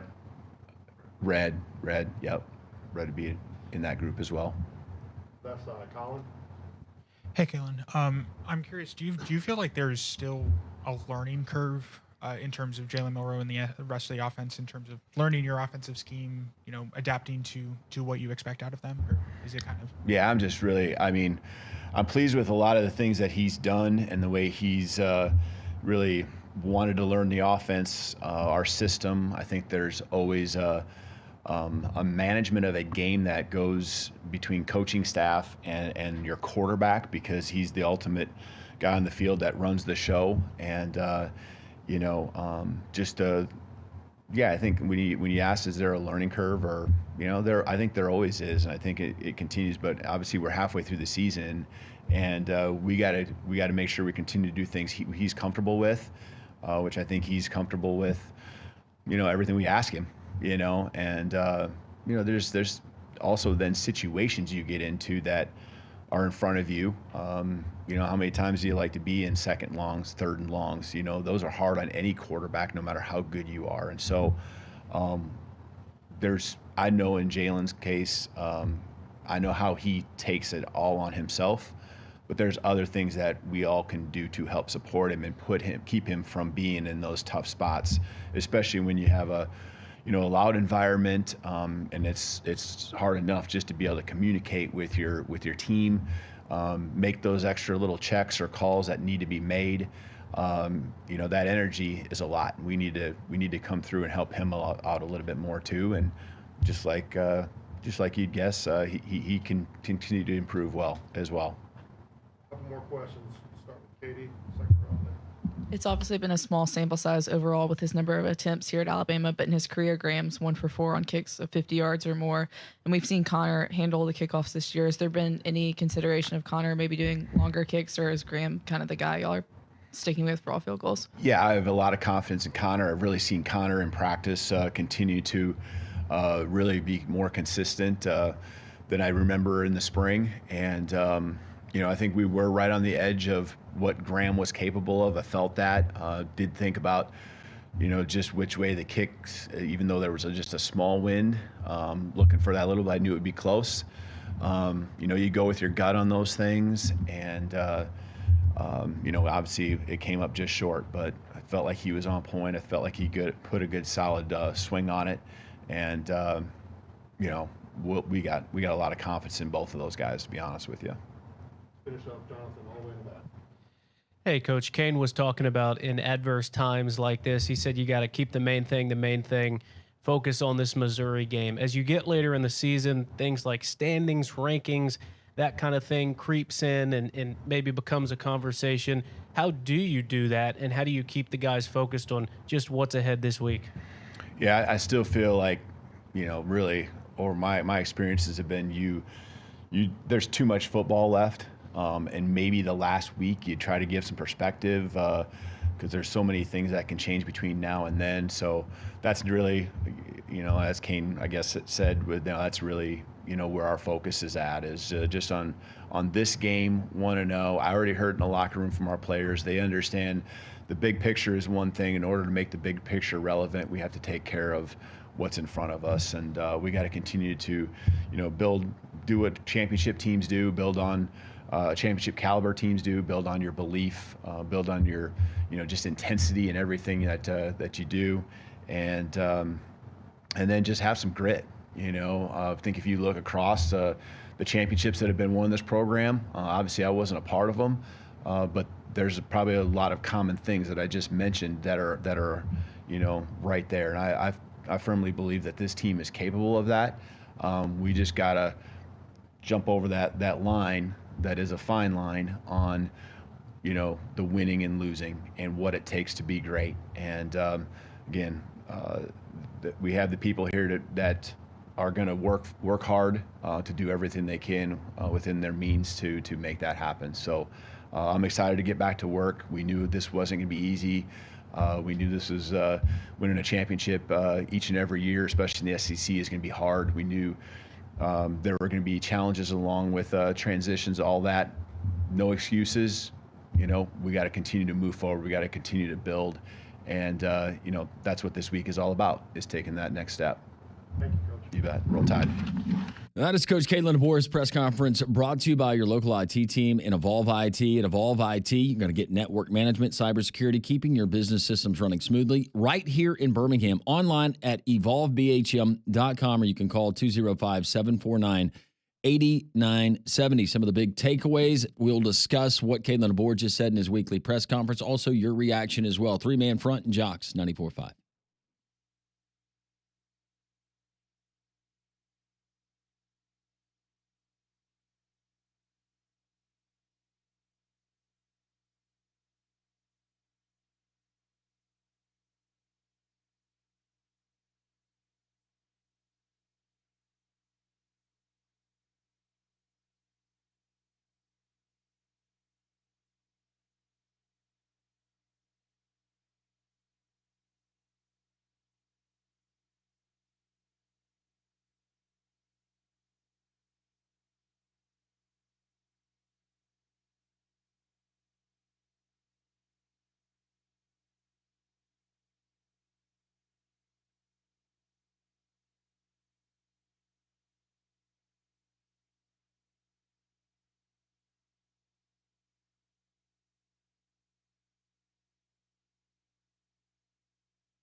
12:17. We will recap what we just heard from Kalen DeBoer. Some of the highlights, also your text as well in this Reaction Monday. How about our friends at Dobbs Ford? I'm actually heading out to Dobbs Ford on Wednesday, and I'm going to be picking up one of the new Ford Broncos. Beautiful, and I can't wait to drive it.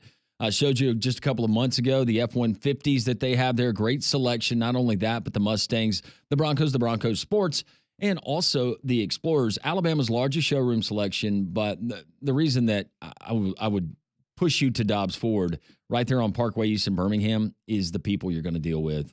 Awesome people, salt of the earth people, not only the Goshens who are the managing partners, but the entire team there at Dobbs Ford. Go see and feel the difference. Dobbs Ford, dobbsfordbirmingham.com, and make sure when you do, you tell them Landrum from Jocks 94.5 sent you. All right, so we just heard from Kalen DeBoer. He says there's never going to be excuses.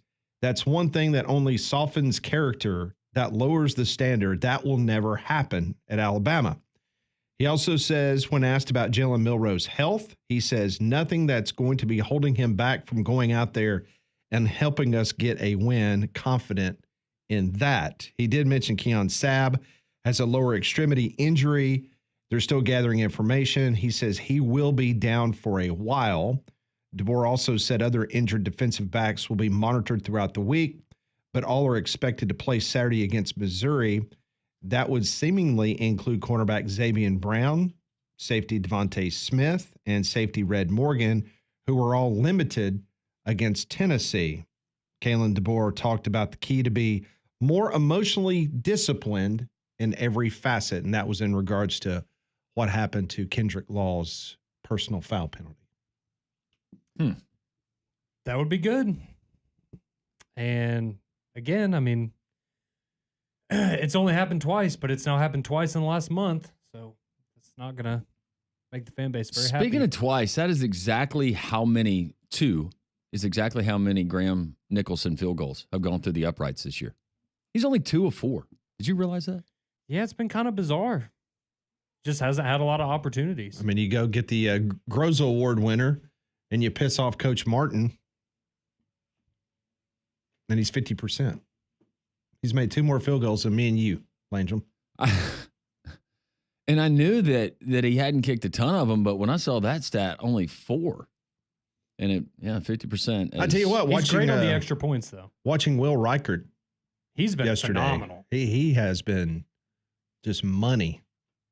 So Graham Nicholson last year, 96.4%, which is why he won the Groza, 27 of 28 on field goals. The year before that, 18 of 23, and then 15 of 20 in 2021. But 2 of 4? He's rusty. He forgets what it's like to go. Hope he got a hefty NIL NIL deal to leave Miami of Ohio to come to Tuscaloosa to kick. Well, there have been a lot of people that's been texting us and asking us about the health of Jaylen Milroe. You just heard what Kalen DeBoer had to say about that, but it is worth noting, just like we did when we started the show, he has thrown 6 interceptions in the past 4 games, which matches his entire total for all of last season. In the last 3 games, he's carried the football 39 times as a runner for only 57 yards. That is a 1.46 yards per carry average. And he's been sacked 9 times in that time frame. And, everybody's banged up at this point in the season, and we know that. It's just, and I understand different injuries affect people differently and whatnot. People have different levels of pain tolerance. But when you look at the Alabama game and a number of opportunities where he was able to, or would have been able to run and probably pick up a first down and be able to slide and not really take a big hit, it's just kind of weird when you then go and look at something like the Missouri game, right? Where, again, different situations, but Brady Cook goes to the hospital in the middle of the game, and then he comes out, he's scrambling for his life late in that football game. And it's, okay, I know you're banged up, but he's doing everything he can to give his team a chance. And that's where it's just, with Milroe, it's confusing because it's, if you're really that hurt and that limited to where you can't run, you feel like you can't plant and throw, then you need to tell somebody so that they can take you out. But it's, are you afraid of getting hit? Are you just not seeing it? It doesn't add up when you see other guys battle through these injuries. And if he's good enough to go, then you should be able to run the football. The other thing that has bothered me, not like it's keeping me up at night because I don't care, but when you're watching the game and you see certain body language from some of these players, that is what a warning flag to me. And I brought this up after the Vanderbilt loss. When the defense needs to make a stop at the end of the game, where's the captain and the quarterback of the football team? Where was he? On the bench by himself. He was on the bench by himself. Now, I did notice in the South Carolina game, when the game was on the line, he was standing in the white, feet from the playing surface. He was there rooting his teammates on. And then all of a sudden, I revert back to some of that bad body language I saw during the Tennessee game. You know, just because things aren't going your way does not mean that you completely just throw the baby out with the bathwater. I mean, you got to be a part of it when it's good and it's bad. That's why you have a C on your jersey. Sure. I mean, if you want to talk about ripping a C off of Malachi Moore's jersey for what happened during the Vanderbilt game, well, what about talking about the potential of what kind of leadership is Jaylen Milroe showing? Was it the Vanderbilt game that he was sulking there on the sideline? Mm-hmm. Milroe? Yeah. Mm-hmm. Absolutely. Yeah. No, that's not good. That's not good for any player to do, but especially a guy that you consider to be a leader of your football team, and you hate to see it. Well, those players are aware. They know, hey, we're basically our success, our failure. A lot of it rides on your coattails, and if he's getting mad, he's kind of giving up. He's not motivating guys. What does that say to the rest of the offense? If it's you're our leader, you're the guy that if you go out there and play well, we're going to win. If you don't play well, we're going to lose. Well, you're playing well and you're not trying to rally the team. That's damning. And it's just all so confusing because it's all things that last year, these are things that he was better at last year when he was less experienced. And now for the regression to happen the way it has just all around it doesn't make sense. All right, let's hear what Jaylen Milroe had to say after the game on Saturday. I got to take full ownership of that. When it comes to communication up front, communication to the guys around, I got to do better on my end with playing with better detail, communication up front, and allowing our guys to line up properly, with the communication. So that's something that, going back, that's something we're just going to build on and get better at, and something that I acknowledge, as we were playing. So it's all about building. It's all about regrouping, and then also acknowledging where we were not our best at today. There you go. We'll continue with your phone calls. It is Reaction Monday. We want to get to as many calls and texts as we can. Let's go to Gordy, who wants to talk Alabama. Gordy, welcome in. Hey, guys. I kind of just wanted to get your take on something. I've noticed that Alabama does not appear to have I think the word would be strategy. You watch Vanderbilt, they had a strategy against Alabama. They played ball control. They played keep away and put together long drives. South Carolina, they had a strategy. They capitalized on our over-aggressive linebackers who are undisciplined. And, Alabama came out and had nearly 30 dropbacks in the first half last week, and then came out the second half and ran the ball 9 times in a row. I just don't understand, and I'm wondering if you guys have seen any version of strategy, or if it's just, hey, let's just line up and call plays, and maybe we'll throw it to Ryan Williams 20 times. Who knows? No, that's a good point. I figured after the Georgia game, as beat up as Alabama was physically, and the fact that you want Jaylen Milroe to be your quarterback for the entire season, I understood them maybe not running the ball very much with Jaylen Milroe in the Vanderbilt game. I understand that. And plus, then you got behind. So then you probably had to throw it a little bit more than what you originally wanted to. But I really anticipated that you were going to get a heavy, heavy dose of Jaylen Milroe running the football this weekend, and you just didn't see it. And Alabama had the lead for over half the game. So, they were playing in a position of strength, and I was a little bit surprised that they did not run the ball more. But I do agree with your assessment. There are times that you would think that there's a certain strategy, and you really just can't make it out because I'm not really sure if they have one. We appreciate the phone call. Thank you, Gordy. We'll continue with your phone call. And going back to that, I don't know, situationally in different teams and things they present, if I was going to look at Alabama, and if we want to talk about strategy on the offensive side of the ball, you're up 7-0. You see what happened in the first 30 minutes of that game, and you got to feel pretty good, and you got to think, okay, well, the struggles are going to continue. They have carried over to this Saturday with this offense and Nico not being good, and maybe you're banking on that for the second half. I don't know. With the roster you have, should Jaylen Milroe ever throw 45 passes in a regulation football game? I don't think so. Because in my opinion, No. that is far too many, regardless. Well, unless all of your running backs are injured. You're on your 6th-string running back, maybe. Well, here's the other distressing part. So against South Carolina, I think they had a total of 313 yards of offense. Okay? Bad game. They had 314 against Tennessee. I mean, all of a sudden, you're looking at an offense that is now more than worse than middle of the road in the SEC. And why was Kalen DeBoer hired? And he was doing this with 3 stars in Seattle, not 5 stars, with a returning quarterback that was supposed to be, after the Georgia game, the leader in the clubhouse for the Heisman Trophy. So what has happened? Why has this offense regressed? Why are they not getting the most out of better talent? And I understand it's a different league. I get that, okay? But you proved what is capable of this offense against Georgia, against the best team in college football.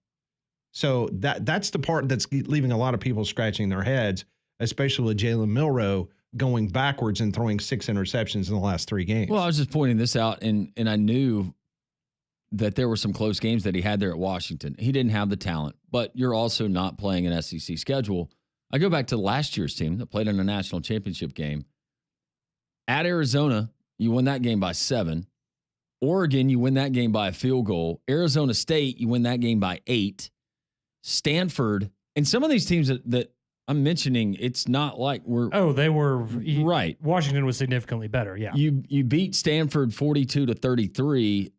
You beat USC in a shootout 52-42. You beat Utah by a touchdown. And then Oregon State, you win by 2. Washington State, you win by 3. And then you win by 3. I don't know what that average is over those wins, but it's not a whole lot of points per game. No. As far as margin of victory. No, and I think it's why you kind of heard Kalen DeBoer after the South Carolina game go, yeah, another close game. We're kind of getting used to those around here. It's, well, people here aren't used to that. I know you are in Washington, and you were able to win a lot of those games, but that's also one of those metrics where you can't live there every year. You're not going to always win those one-possession games. Those are the games that 1 or 2 plays go differently, and you lose. And this year, you've now lost 2 of those games. And he kind of referenced that during his press conference. And I think it was Kalen DeBoer telling us all, because he's hearing it, about the SEC schedule. And you got to come to play every single week. And I felt like without addressing it, he said, in a roundabout way, we knew that, the SEC schedule and the week in, week out, it was going to be a grind and you have to have grit. I don't know. I don't know if he expected this. I know a lot of Alabama fans didn't. When it comes to plumbing, always have a pro on standby. That's Iron Mountain Drains and Plumbing, rated A+ by the Better Business Bureau. They're family-owned and operated. They handle everything: faucet repairs, water heater maintenance, commercial plumbing, sewer line repairs, and so much more. One call will do it all. Write this number down, 205-516-4927, or go to their website, ironmountainworld.com, for a free quote. Big or small, Iron Mountain Drains and Plumbing does it all. 205-516-4927. We're going to continue. We do have callers that want to get in. We're going to get to all of your phone calls. We'll continue with texts as well. It's Reaction Monday, 3-Man Front, and Jocks 94.5.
12:34 Reaction Monday. We have heard from Coach Hugh Freeze, Kalen DeBoer. Now we want to hear from you. 800-239-WJOX. From daily exercisers and youth athletes to elite professionals, UAB Sports and Exercise Medicine treats everyone with the same level of exceptional care with board-certified professionals, state-of-the-art imaging, and injury prevention programs. Their comprehensive team is here to keep you in the game. Visit uabmedicine.org/sports or call 205-930-8339 to make an appointment. UAB Sports and Exercise Medicine, knowledge moving medicine forward. Let's get back to the phones, and let's go to Max. He wants to talk Bama, Tennessee. Max, welcome into Three-Man Front. Hey, guys. How are we doing today? We're doing okay. How are you, Max? Been better being an Alabama fan, and I can take losing, but just losing the way we did was just it's a tough one to swallow. But wanted to get y'all's thought on this. Just before the game even started, we flipped the coin. Bama wins the flip, and we put the offense out there first. That. I hate to compare, DeBoer versus Saban days, but that would be nothing that Saban would have ever done, while he was coaching. We would have put the defense out there first. Neyland was the top was about to blow off of it. I mean, and we put our offense out there and go 3 and out, and then, and then they get the ball to start the second half too. I don't like that call. And well, wasn't the bad snap? Was that on the first drive? What's that? The bad snap, that was on the first drive, wasn't it? I believe so. Because I just remember, they were having problems immediately with the noise. Yeah, and that's the other thing is you've got to understand that we're going in there and the noise is coming. So why are we doing all these pre-check, pre-snap checks and audible this and Milroe even commented after the game that the communication was on him. It was an issue. I'm going to put that back on the coaches and say they've got to understand what kind of environment they're going into. And, we can't be doing all these, pre-snap checks and getting up to the line and, calling this and that. We need to go up to the ball, snap the ball, and impose our will on the other team for another 60 minutes and know that at the end of it, it's going to be enough to beat the other team. And there's all this back and forth and I see you do this, so I'm going to check and do this just go up there and run the ball, run the play. Max, now that you mentioned it with the crowd noise, I did not see one story, and we typically get them for big games when you're going into a 100,000-plus seat stadium. I didn't see one story last week, and maybe it was out there, about Alabama and pumping in crowd noise during their practice. Well, they're listening to music, Landrum. And trying to – well, that was also going to be my point. You would think that – and maybe it did happen, but maybe you go inside the Hank Crisp indoor facility – and turn it up as loud as it'll go to try to simulate what they were going to get. I'm going to give Coach DeBoer and the staff benefit of the doubt that they did some of that, but it did look like communication was a problem, Max. Sure did. And, lastly, I'll say, I love me some Ryan Williams, but when we're targeting a 17-year-old, 15, 20 times in a game, that's an issue. And, he needs to be the cherry on top or the icing on the cake, not the guy that we've got to lean on to bail us out of, every situation this year. And it's just, get the ball to guys like Kendrick Law. I mean, I heard y'all talk about him just a little bit ago. I mean, where has he been? I mean, we've got to get the ball to our playmakers. And Milroe, yeah, he had a bad game, but I don't think the coaches did him any favors, put him in a spot to be successful, get him in a rhythm, get him in a spot where he can make any, easy passes. And, the ref, the officiating was terrible. I'm not going to blame the officials as far as why we lost, but as far as flow of the game and being able to get in any kind of rhythm, even on both sides. And as a fan, it's terrible. I mean, you're sitting there trying to watch the ball, watch the game. And I think there was 27, 28, maybe 30 penalties called. 26 penalties. SEC game. 26 penalties were accepted. So, yeah, so you're probably up to, it's probably close to 30. Game, yeah. And since 2018, 2017, I believe they said. Yep. But the SEC's got to deliver a better product there. You can go back and look at plays on both sides of the ball, and it just, the refs don't need to be involved in the game that much. It's just, in my opinion, I think it just takes away from it all, takes away from, again, both sides, and then just it takes away from the wow factor throughout the game. Max, we appreciate the phone call. Let's go to Joey. Joey, welcome in. Hey, 26 penalties. Wow. How do you call so many and miss so many at the same time? That's crazy. But also, I've been hearing y'all talk about how, maybe they should run the ball more and run it with Milroe more and things like that. I mean, he ran the ball 14 times and didn't even average a yard. And our running backs aren't doing much better than that. I mean, Haynes averaged 2.8 yards and Miller 3.5. I think that's the situation that the coaches are in. They're like, we can't hardly run the ball. We try to pass it. Milroe completes a little bit better than 50% of his passes. So what do? Do you run more with an ineffective run game, or do you pass more with an ineffective pass game? I think they're in a tough, especially in that game, they were in a tough spot on what to do. I agree with that assessment in regards to him not being able to run the ball effectively, but I think we all can agree that the type of motion and the type of tempo and the things that you saw, especially in the Wisconsin game and in the Georgia game, we have not seen it since then. We didn't see it against Vandy. We didn't see it, obviously, against South Carolina, and you most certainly didn't see it about Tennessee. That was my point about the whole Jaylen Milroe trying to run. Just the packages, they look different, and I know you want to mix things up because once you put it on film, then you're giving defensive coordinators the opportunity to prepare to stop that. But it's been 3 games now where we have not seen a lot of the same packages that you were successful against a very good Georgia team. That's my question. Why have we not seen it yet again? No, I agree with that. And I'll say, bringing up the penalties and lack of communication or communication issues. And I mean, that's certainly something that's been a problem this year. But I think even more concerning is, I go back to the game that was played in Austin, Texas 3 years ago. And you saw in that game in a very loud environment, and credit to the Texas fans. But back then with Nick Saban as the coach and Bryce Young as your quarterback, you had a lot of those same issues, right? They weren't able to communicate. They were overly penalized. That's been a problem for a while now. And so I think some of the concerns that people have with this Alabama team is, yes, they have reared their ugly head this year, but these are issues that have now been around for a couple of years. So I don't want to completely fault one player or one coach, because this is a problem that, and I don't know what the answer is, but the lack of discipline that you saw 10 years ago at Alabama, that hasn't been around for 3 or 4 years now. And that's something that absolutely has to change. Another phone call, this one coming from Dave. He is in Walker County. Dave, welcome in. Hey, guys. Yeah, I've noticed on several games now, you see the shot after Milroe sitting on the bench, and no quarterback coach talking to him, and they got the iPads on the side. He's not looking at those. What's going on? You see all these other ones where it is done. That's kind of what's accepted now, and yet he's by himself. Who is the quarterback coach? Is it Sheridan?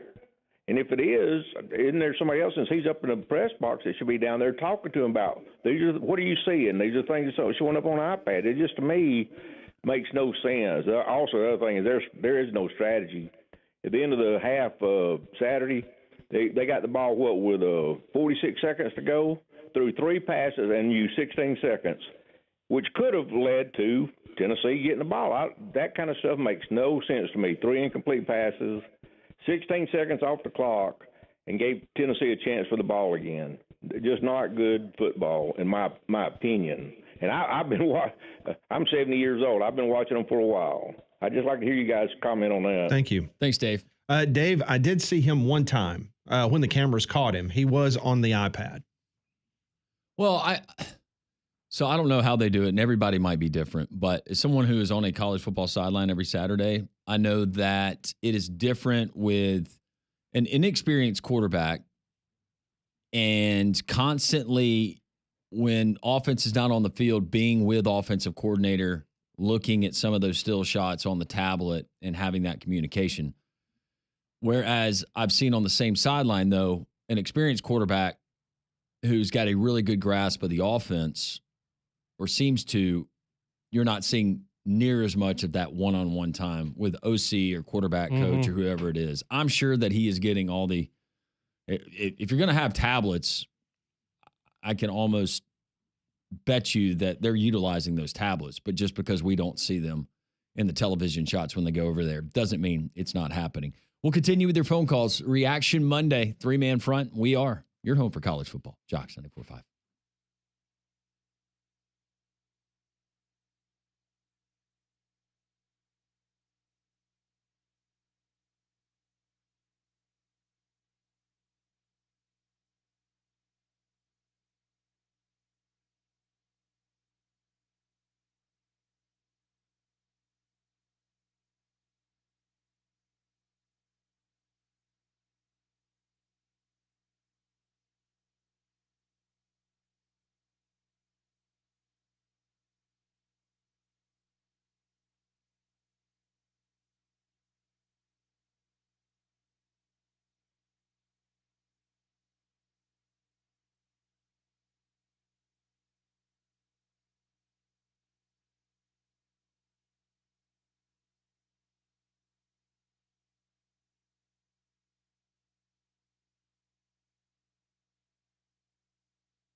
It is 12:48, Jocks 94.5. Coach Bill Clark will join us at the top of the hour. A couple of NFL notes to pass along.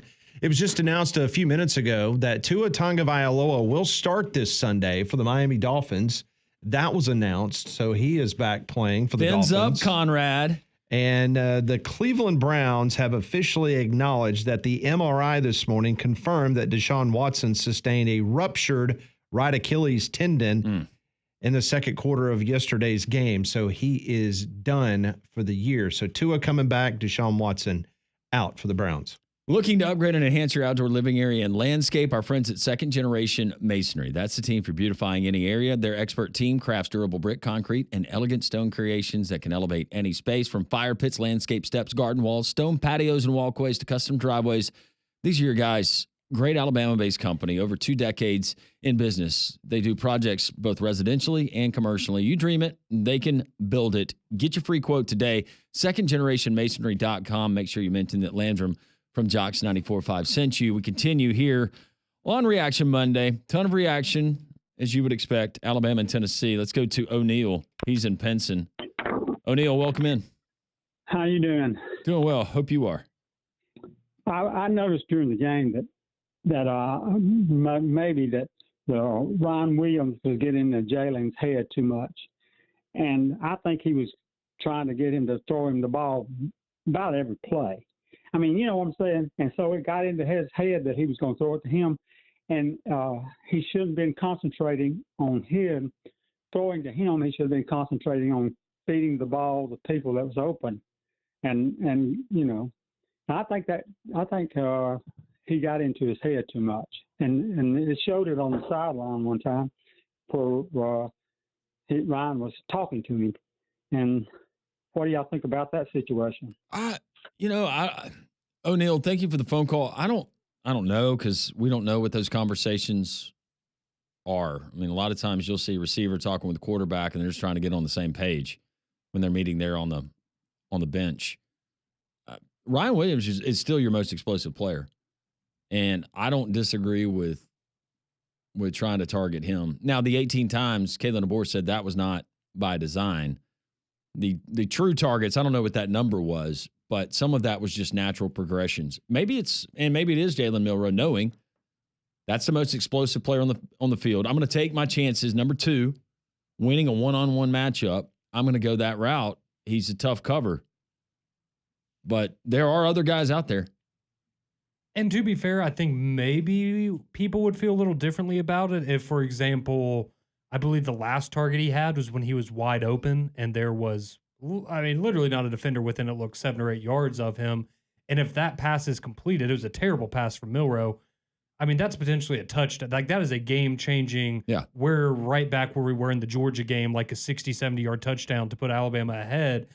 And I think maybe the narrative of it is different because, wow, he was open and there were other guys were open. Maybe it was an overcorrection from the South Carolina game, but, he had 8 catches for 73 yards and a touchdown. He should have easily had probably about 12 catches for 150 yards and 2 touchdowns. And then I think people would feel differently. Let's go to Bama Hater. Bama Hater, welcome in. Good morning, guys. How are you doing today? We are fine. How are you? Hey, man, I'm doing pretty well. Hey, I'm going to be brief because I'm going to try to save some of this smoke for tomorrow at Soho Taco. But let me be brief. I watch The Price is Right on occasions every now and then, and they have a game called Flip Flop. And in the game, you can change the price of whatever they're, trying to win. You can either flip, you can flop, you can leave it the same, or you can flip and flop. And I'm saying that to say, at the beginning of the year and during the season, we were hearing about how old Ryan Williams were for about 4 weeks until they lost to Vanderbilt. And all of a sudden, now they're throwing to him too much. Before the season started, we heard that DeBoer was the best coach available since sliced bread. Now they want him gone. So I don't understand, are they flipping, are they flopping, or they're flip and flopping? It's one of the two. But that's just basically what I wanted to say this morning or this afternoon, because I'm going to have a smoke tomorrow, the real smoke. And I want to ask one question before I go. And if you guys would indulge me in answering, where the heck is Mailman? He called earlier. Guys tomorrow. Yeah, you missed him earlier. Did he? Yeah, he did. I have to listen to the podcast because I can't believe he reared his ugly head. But I got to smoke tomorrow, baby. I'll be on fire tomorrow. Bama Hater, we'll see you at Social Tacos. We broadcast on Tuesdays there from 10 to 2. Let's go to another gentleman. He is the mayor of our get-togethers there at Social Taco, Don. Don, how are you? Hey, happy Monday, fellas. I hope everybody had a great weekend, except for all the crappy football in this state. Well, Sanford won. Miles College won. I'm not sure who else won. There you go. Well, hey, Pat, when I was listening to the guy on high school football Friday, he was talking about the Homewood Band. Yes. And I think they listened to them, Pat, because they moved they've had built auxiliary seating for the band to sit in the end zone at Homewood Stadium. Wow. And that place was absolutely packed, my friend. And let me tell you something. I don't know what's going on with Hugh Freeze and Auburn right now, and I'll talk. I'm gonna be like Bama hater and make my comments about that tomorrow. And by the way, fellas, expect a packed house tomorrow. Everybody I've talked to is coming, and I don't know if Conrad told you or not, but our Tennessee buddy Constance made her first ever phone call this morning to Damien. Nice. And Yes, she did. Very nice. Yep. Everything, and she is about as happy as she can be. And I think about, you remember when everybody bet FSU Dave on the Florida State game? Yeah. I forgot who they were playing, but It was I Georgia think about Tech, 4 or week 5 one. people owe her. I think about 4 or 5 Alabama fans owe her a beer tomorrow. Well, I'm sure that they We're will gonna they will pay it up, mailman. Excuse me, not mailman. Don. Oh, that's right. Hey, Pat, I need your help on something because I Yes, know sir. you're a good historian. What is the all-time worst record Auburn's ever had?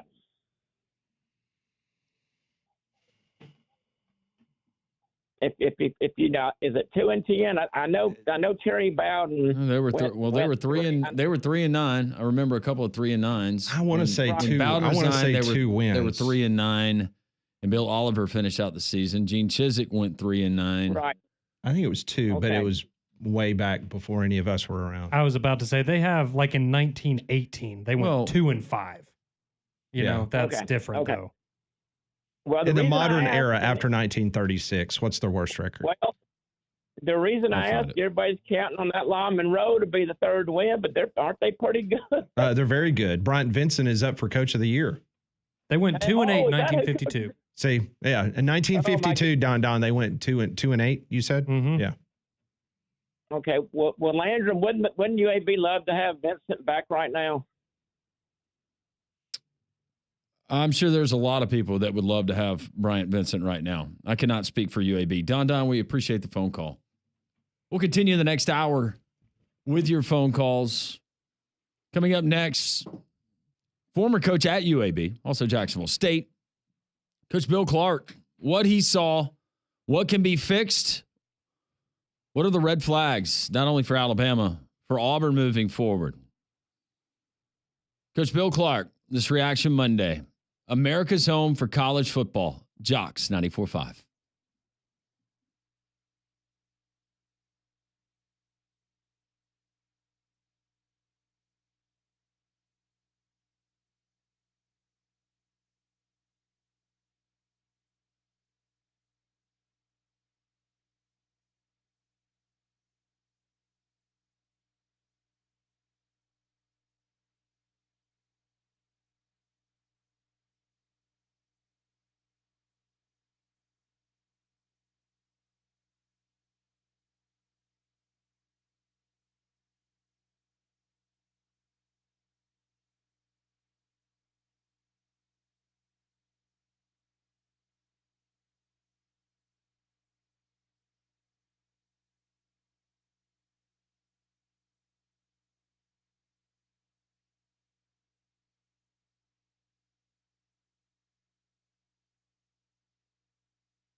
Welcome back in. It's 1 o'clock here on Three Man Fun on this Reaction Monday. We'll talk to Coach Bill Clark coming up momentarily, get his thoughts on a very interesting weekend of college football. Unfortunately for UAB, Alabama, and Auburn, all losers over the weekend. Well, you see the warning signs if you're a homeowner, those windows or doors that stick, cracks in the brick or the block of your home, those leaning or bowing walls in the basement, settling or sinking of your home.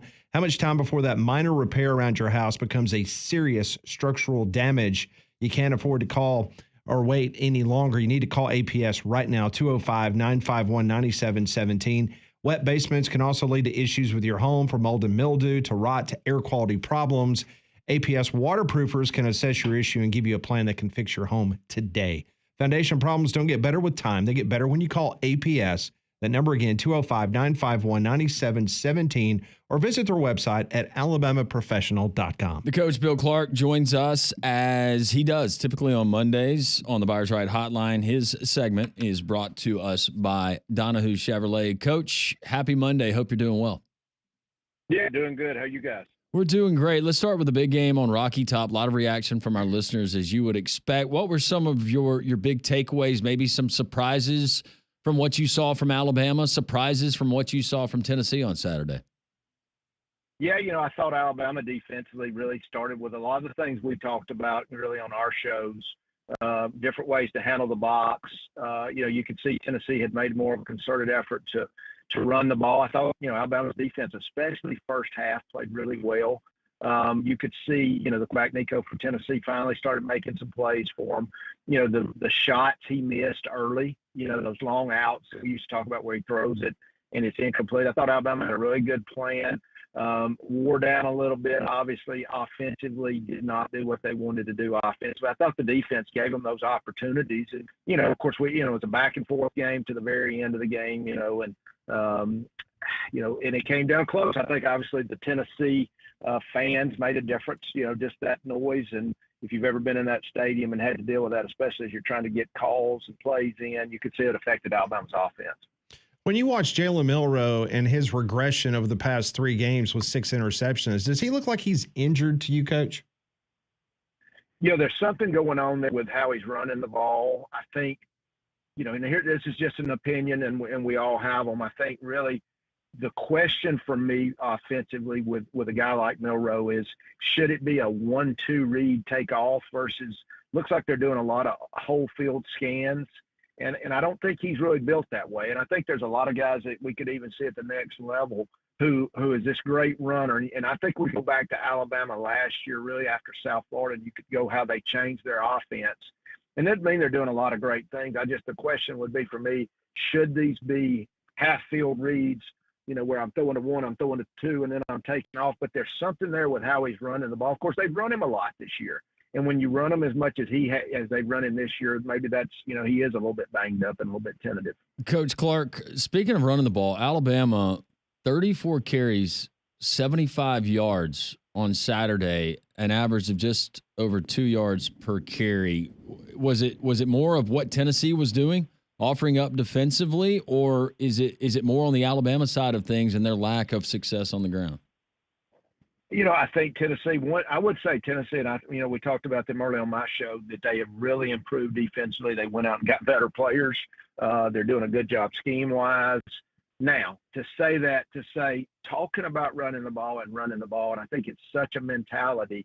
Coach Betts, and I mentioned this on my show, reminded me how in 2019 we had been a good running team, and we just could not run the ball. And I remember going out in full pads on Monday with those guys to establish a mindset about pad level, and I think when you make that part of who you are versus almost like an offset of, hey, we're going to throw the ball and then we're going to find some ways to run. I think it's a mentality, and it's also how you practice.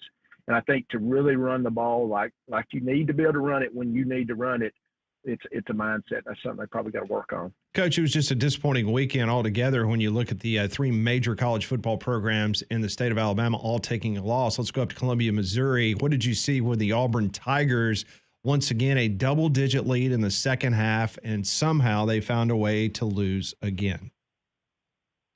Yeah, I think when the quarterback from Missouri went down, I thought that really gave them every opportunity. They have really looks like they fixed their, you never fix it, it's week to week, but the ball security and the protecting the ball, they're doing so much more of that.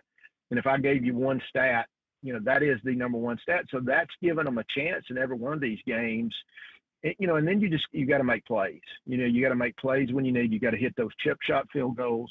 You got to work on those things. And people say, well, you can't work on field goals. Well, I do think you can. I think that's something that we worked on every day where that kicker had been in those situations. And maybe they are. Maybe he's just missing those shorter field goals. But, you got to get every point when you can get it. And they were right there. They were right there. And you just got – I know this sounds like coach talk, but you got to find a way to win those close games. How tough is it? And I guess it's team specific or year specific, just based on the personalities you have on your team. But in your experience with Auburn, they've lost 4 games by a combined 27 points. They've been in those games, a lot of the games that they feel like they should have won outside of the Georgia game. Is it easier to keep your team locked in, engaged after those kind of results, or would it be easier to do it after getting blown out maybe one week and trying to bounce back? Yeah, that's a great question. I know that, boy, those losses like that where you really feel like you should have won, boy, they take it out of you. I mean, they are soul crushing. And now that's where good coaches and good staffs and good teams that are built the right way. And I go back to January. That's when you build those teams. You run in the stadium steps and you're doing all those things in January, February. I have not seen any signs of them of letting up or, obviously not quitting or anything like that yet. So you just worry as that keeps going. And it also becomes a self-defeating prophecy of we find a way to lose it in the end. And that's what you got to break, because that's where the mind starts to go. And that, and that's what you don't want to affect your preparation and your practice. And speaking of Missouri, just as irony would have it, in the schedule makers, they come to Tuscaloosa this weekend. Based on what you saw from that Missouri game against Auburn, what areas would that concern you if you're an Alabama defensive coach when you're going up against Brady Cook in this offense? Yeah, I think, he is a runner, and I think, the question was when he came back into the Auburn game, I'm like, well, okay, he's going to be limited running the ball, and he looked like he was getting around pretty good. And so he's a runner-thrower, or you could say thrower-runner, but, I mean, he's an athlete. How many times did they bring pressure, and he got out of the pocket? I mean, I'm sitting here, they're just where they bring outside pressure when they got him backed up, and that DB who comes off the edge just runs right into the tackle. Instead of keeping him contained. But, anytime you got an athletic quarterback, you worry. Anytime you got a team that's winning, being 6-1, that worries you because they got a lot of confidence. I think Alabama's the better team, but, the better team athletically does not always win. And they're doing a good job there. They're well coached. They're not beating themselves. And if their quarterback's well, it's going to be a tough game for Alabama. And Coach Bill Clark joining us, courtesy of Donahue Chevrolet. All of our guests join us on the Buyers Right hotline. Coach, I do want to ask you, UAB having to go down to Tampa to take on a South Florida team that was winless in conference play. They played a tough schedule, as had UAB. UAB, I thought the effort, the energy, some of the play on the field, it was the best that we've seen maybe outside of Arkansas this season. What were your takeaways from the Blazers and falling by 10 there at Raymond James? Yeah, I think the effort was a lot better. I thought they had every opportunity to win, and and that's where you got to go look at yourself in some of those moments of decision making. And I think all coaches have to do that. And I always talk about, you've heard me talk about analytics and what I think about analytics and some of those things. So it's finding a way to win those games. That's what you got to do, and there's teams that find a way to win and there's ones that don't. If they can keep that effort moving forward, they're going to have a chance. So, I'm glad to see that. It makes me feel a lot better that they did at least have great effort. And, that's a game, coulda, shoulda, won that game. So, I hate it for them. So we'll see if they can, come back and put that same effort out for the next game. Coach, what did you see? What was Georgia doing so differently that just absolutely put the clamps on Texas's offense in the first half, limited them, I think, to about 70 yards of total offense and got some big turnovers? What was Georgia doing? Anything special against this Longhorn offense? Well, I think you could tell Georgia had put some time in on Texas probably in the off season, and that was a game they knew was going to be a big game. So you could tell they had put extra time. Georgia, like myself, likes to play a lot of man. You'll see them with 2-man, finding ways to play 2-man, which takes a lot of routes away. And I thought they won up front, obviously getting the D lineman back who had been banged up, who's a difference maker. And I thought they won up front, defensively, and then their offense didn't. It's just called complementary football. I know some people don't, they think they don't like that term, but complementary football, that's what it does. You don't beat yourself offensively. You make plays. You play great defense. You're great in the special teams, and that's what Georgia does. And look how many games they've won. So that was a great example of complementary football. I thought one of the most impressive efforts we saw this weekend was LSU, and coming off an emotional win, what they were able to do against Ole Miss and Baton Rouge the week before, taking on an Arkansas team seemed like they were primed, ready. That's always a tough game for LSU historically, going to Reynolds Razorback Stadium. But, boy, man, Nussmeier was solid. And all of a sudden, don't look now, but that LSU defense, they look pretty salty on Saturday. What were your big takeaways from that one? Well, I've said it before about Kelly. He's a guy that's won a bunch of different places. That's the guys I like. He understands about complementary football. And he was smart enough to go get him a proven defensive coordinator who's been and that's what I like about Baker. Remember I told you he was at La Tech when we used to play them, and goes to Miami and Missouri, and he gets a guy that knows what he's doing. He gets Bo Davis. He gets our guy that used to be at Arkansas State. I can't think of the defensive line guy. His name slips me. But they went and committed to defense. You've got a head coach who I think gets it. They're getting better. And that's to me the mark of any team. I always wanted you to be able to say we got better week after week after week, and they're getting better, no doubt. But I think it's starting with their defense getting better. Coach, we've already seen the guillotine start falling on some of these head coaches and coordinators around college football.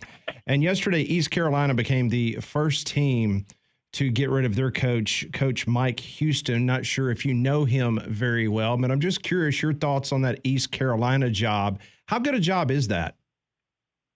I think it could be good. I remember visiting when Bill Lewis was there back in the late 80s. Went and visited with him, and at East Carolina, obviously we had Coach Dye there back in the day. I think they got a really good fan base. To me, it's all about commitment. And, it's always like, all right, let's look in our league and where do we stack up against the teams in our league from a commitment financially. And, unfortunately or fortunately, we got to look at NIL now. Where are they at compared to what Memphis is doing and what Tulane's doing in that league? That's of course you got Army and Navy, who's really, I don't know if many people know it, but they've got great budgets at those two schools. And, you're learning what goes on with a commitment of getting the right kind of people as far as players and them all going through adversity together. You're seeing it out of Army, and you're seeing it out of Navy, and obviously Memphis and Tulane are playing good. So I think East Carolina could be a really good place if that commitment is there. How about this? I remember Steve Logan, he's their winningest coach there all time, and he's followed by Pat Dye. But I can remember Steve Logan getting thrown out of a college football game. Thrown out, ejected. Have you seen that at the college level? I don't know if I can remember seeing that anytime since.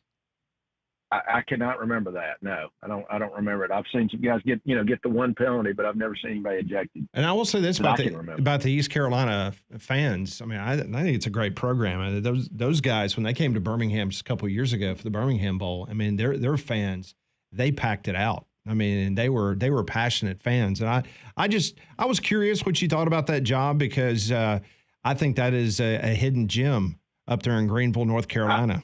I'll be honest with you. Everything I've seen out of their fans is great. And I've heard that from everybody. I think they've got really good facilities.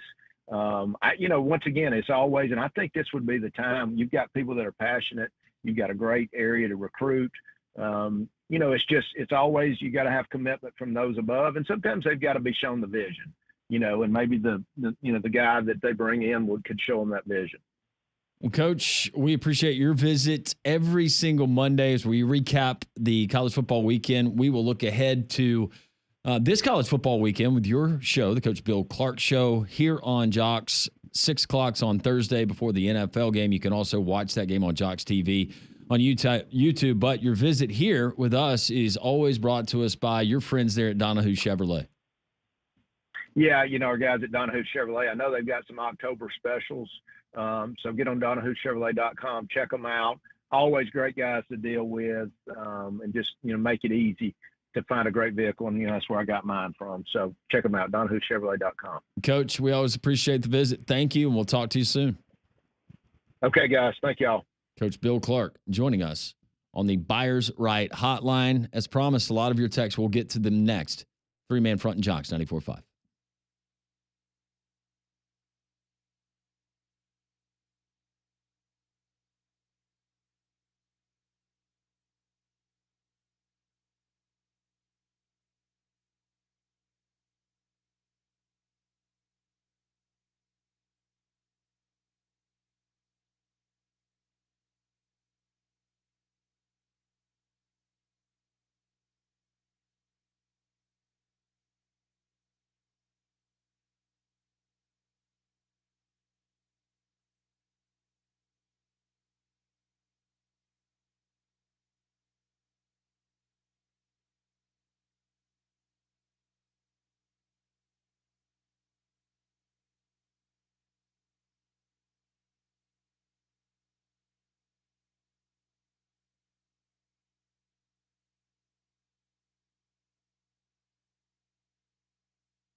It is 119, Jocks 94.5. I don't want him to go anywhere. Obviously, I love what we do with Coach Bill Clark, but the minute I saw that East Carolina fired their coach yesterday, I was like, you know what? And I have not spoken to Bill, and I have not communicated with Bill. I want to make that perfectly clear. But that seems like that would be a monster hire if they called Bill Clark. I'm not saying that Bill Clark's interested in getting back into coaching, or if that program would interest Bill.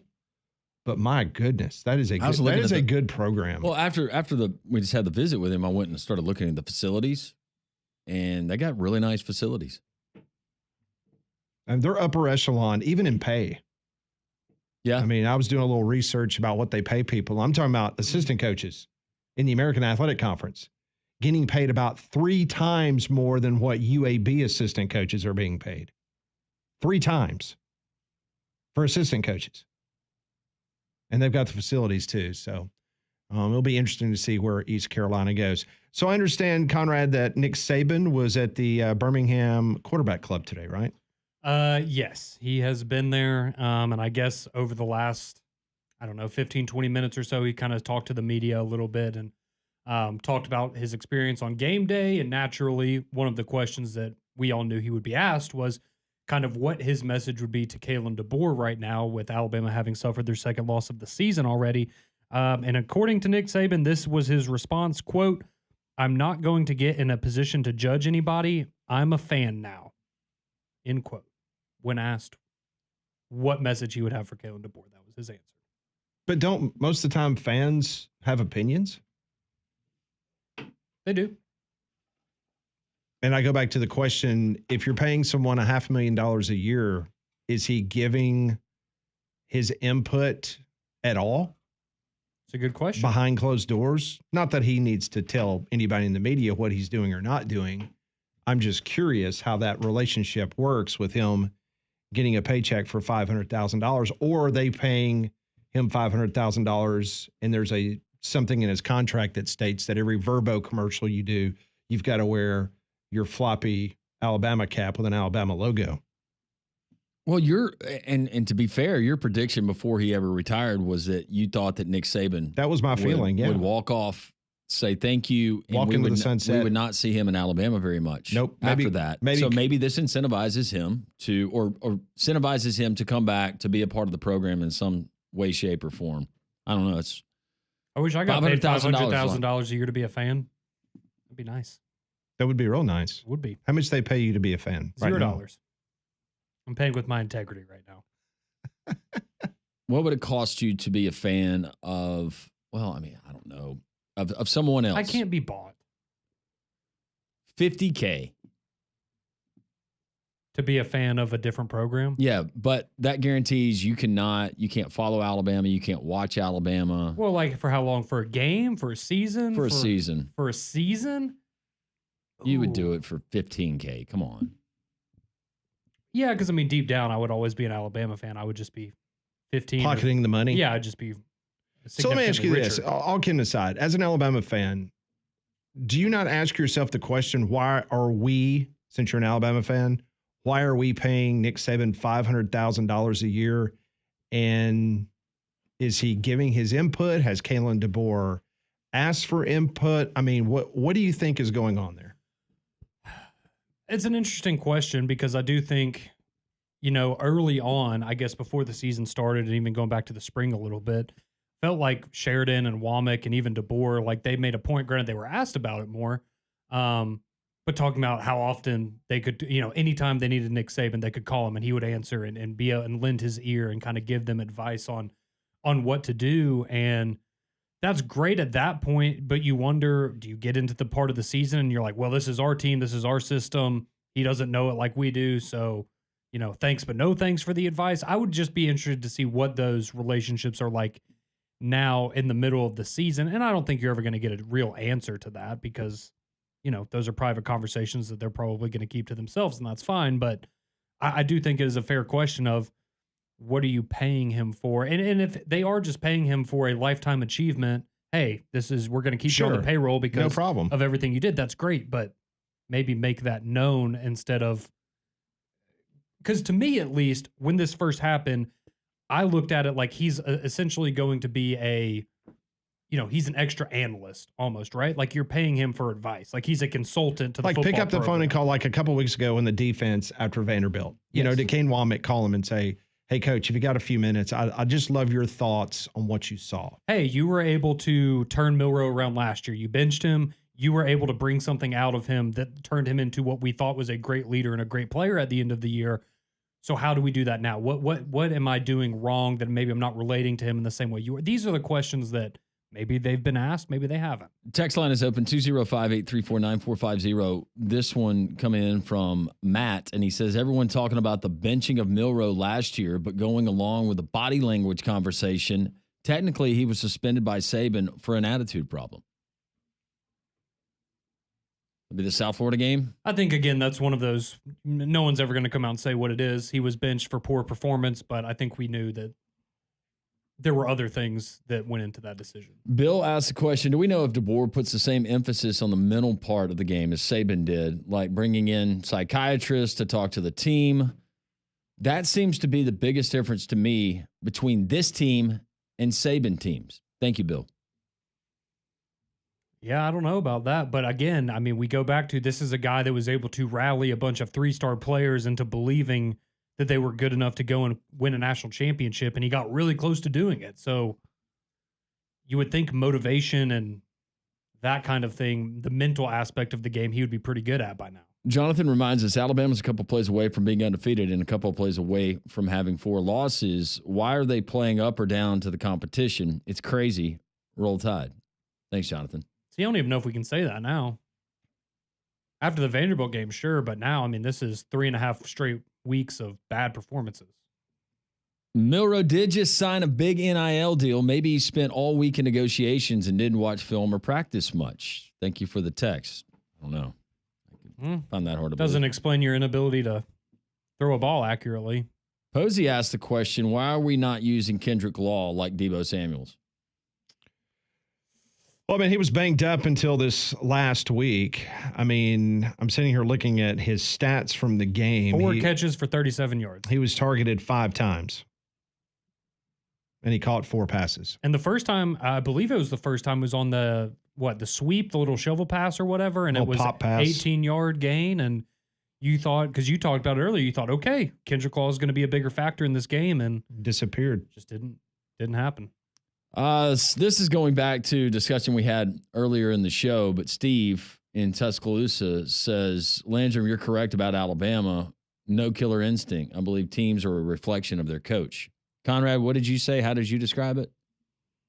They just don't seem like they want it. Like they don't go out there and they don't scream chip on their shoulder, right? This is a team that was, a play or two away from potentially playing for a national championship last year, and all we heard was, the job isn't done. We're coming back to, to finish what we started last year. And you just, I don't see that fire or that want to for most of the guys. Will text in, Milroe is either hurt or unsure. Offensive line is definitely unsure. Play calling on offense doesn't set a rhythm. I know it's a first-year system, but you're a spring, fall, and 7 games in. It should look better than it does. Yeah, and also I understand, because I know some folks are texting in and tweeting. I completely understand that one of the things that Nick Saban will be doing for that $500,000 is to go give speeches and to do things to raise money for NIL and other aspects. But he's the best football coach of all time. If you're not utilizing a phone call to him or a text message, then you're a fool. I agree. To not do that. So again, it's just, and we might find out after this season that Nick Saban had to tell him, stop calling me. I was about to say, maybe he stopped answering his phone. Like, do your job. Like, you were hired for a reason. We have confidence in you as an Alabama fan, as an Alabama administration. Just go do your job. I don't think that's happening, but it would be curious one day to hook them all up to lie detector tests and see how many times that he has had input this year, if any. Mm-hmm. Josh reminds us today in 2006, Alabama lost 16-13 to number 7 Tennessee in Shula's last year. Arian Foster scored the game-winning 1-yard run with 3 minutes left. Thanks, Josh in Huntsville. If it wasn't already bad enough for Conrad today. Yankees are going to the World Series, right? That's good. All right, BB from Chelsea. Hope to see you tomorrow, BB. She says, Bama Nation is so spoiled. We're full of ourselves because we're incredibly fortunate to claim the GOAT for 17 years as our coach. This is a young team, new leadership. You cannot find fault everywhere. My biggest concern, or she said you can find fault everywhere. My biggest concern is depth and losing experienced players in the portal. Rebuilding sucks. but we've been here before. Thank you, BB. Yeah, I mean, it is fair. I mean, there is a lot of transition this offseason, but I think we can all agree that that doesn't counteract having 15 penalties in a football game. That doesn't counteract getting, turning a 4th and 7 into a 4th and 22 when that might be the last time you have the ball in your hands. Like, there are things that, yes, we can attribute to Nick Saban leaving and it's a new year and maybe you need to be patient, but that doesn't explain being undisciplined and not having situational awareness. And I respectfully disagree. This is not a rebuild. Are you kidding me? Look at every statistical category. You look at whether it's Pro Football Focus, you look at 247, a full evaluation of this roster from top to finish. Now, I know I heard Greg McElroy this morning on the morning show. He mentioned he's been at practice. He looks around the field, and there's just not as much talent as before. Well, based on everybody else around college football, they're going to tell you that this is an extremely talented football team. 3 weeks ago, this team had 2 of the top 5 or 6 Heisman, whatever. Candidates. Candidates, watch list players in Ryan Williams and Jaylen Milroe. Those guys are so far off that list. So I don't. Indiana's a rebuild. Kurt Cignetti, that was a rebuild. Yeah, yes. This is not They're a doing rebuild. it with all transfers. You got a transfer quarterback. 4 of your top rushers are transfers. 5 of your top 6 wide receivers transfers. 4 of your top tacklers transfers. The guys who lead you statistically in the most sacks, the top 4 transfers. He brought 13 players with him from James Madison. And depending on whichever poll you subscribe to in the preseason, they were preseason number 5, top 5 team. That is not a definition of a rebuild. I agree with that. I mean, I think we can all agree right now, Alabama should have 1 loss. Yeah, and it should have been to that Georgia team that they beat probably. Exactly. Yep. Fair assessment. Steve, hang on. We'll get to your phone call. We'll continue here on this Reaction Monday. Plenty of time left. Jocks 94.5.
Well, continue with your phone calls and your text messages brought to you by Courtesy GMC and Trustful. Matter of fact, let me tell you about Courtesy GMC and Trustful, because right now they have got a deal for you up to $15,000 off MSRP. You heard me right. $15,000 off MSRP on a new 2024 GMC Sierras. Multiple to choose from. This pricing is on the Hot Elevation Premium Package with 4-wheel drive, leather interior, sunroof, 20-inch glass block wheels, blacked out accents on the exterior. It's a great looking truck, an even better deal. Please, you need to get by there because they're not going to last very long. That is $15,000 off MSRP on a new 2024 GMC Sierra. Real easy to get to Trustful off of I-459 exit 32, right off the exit next to Lowe's. You're going to see the huge Courtesy GMC sign and, of course, the wonderful lot that they have all the brand new vehicles and, of course, a wonderful pre-owned vehicle inventory as well. Visit them online at courtesybirmingham.com. That is Courtesy GMC and Trustful. We continue with your reaction to what happened this weekend. Steve is in Birmingham. He wants to comment. Steve, welcome in. Hey, y'all. If you can give me a second, I'm going to try to connect a few dots and be brief and get your opinion. First of all, did they mention, I missed it, was Xavier Brown limited for the game? Yes, and he said today in his press conference that he believes that those players are trending towards being able to play against Missouri. Okay, because he was not in the game much. Okay, so I can remember, as crazy as it was, that having problems with Jalen Hurts on progressions, okay? And I remember Saban, when he wanted to transfer, Saban wanted to make sure he went somewhere where he could learn how to really develop as a quarterback. Do y'all remember that? I do remember that, yes. Yep. Okay. All right. So where I'm going with this is I've had the problem since 2 years ago when I love Jaylen Milroe. Let me preface that. I love the kid. Everything about him is great. I had a problem with his progressions 2 years ago, progressions on his the routes. Last year, we had Reese's, whatever his name was, as a Tommy Reese. We never Tommy Reese. Yep. Yeah. We didn't like his plan or whatever. What I'm trying to get at is I wonder, and I know this is probably I'm way off, but obviously there's something wrong with his injuries, but I think there's wrong with mechanics or reading defenses. Something's way off. I don't know if we're not developing our quarterbacks, to my point about Hurts, or if and I know it's not a 17-year-old kid getting on the sidelines and saying, "Hey, throw me the ball," like that guy was saying. It's nothing like that, of course. But I just don't know. He's hit a wall, it seems like, mentally with this offense, it seems like to me. So that's all I wanted to say and get your feedback. I'll hang out and listen. Thanks. Thank you so much. Well, I think that's the big question, Conrad, right now is just the regression. I mean, you saw him play incredibly well against Wisconsin, put a great game together, first half against Georgia. But since then, it's kind of been MIA, including 6 interceptions in 3 games. Yeah.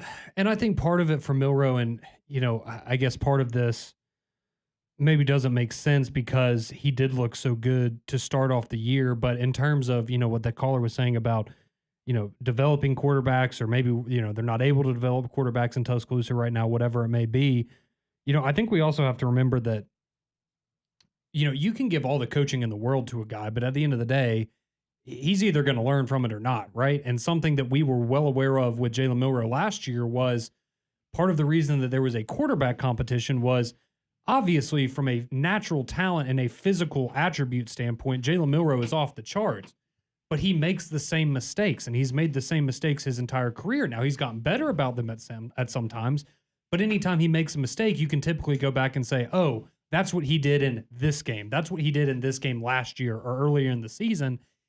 He just kind of is who he is. Or at least that's where I'm at with Jaylen Milroe is, again, he can play spectacular, but he's not Tua. He's not Mac Jones. He's not Bryce Young. He's not that caliber of quarterback when it comes to consistently throwing the football.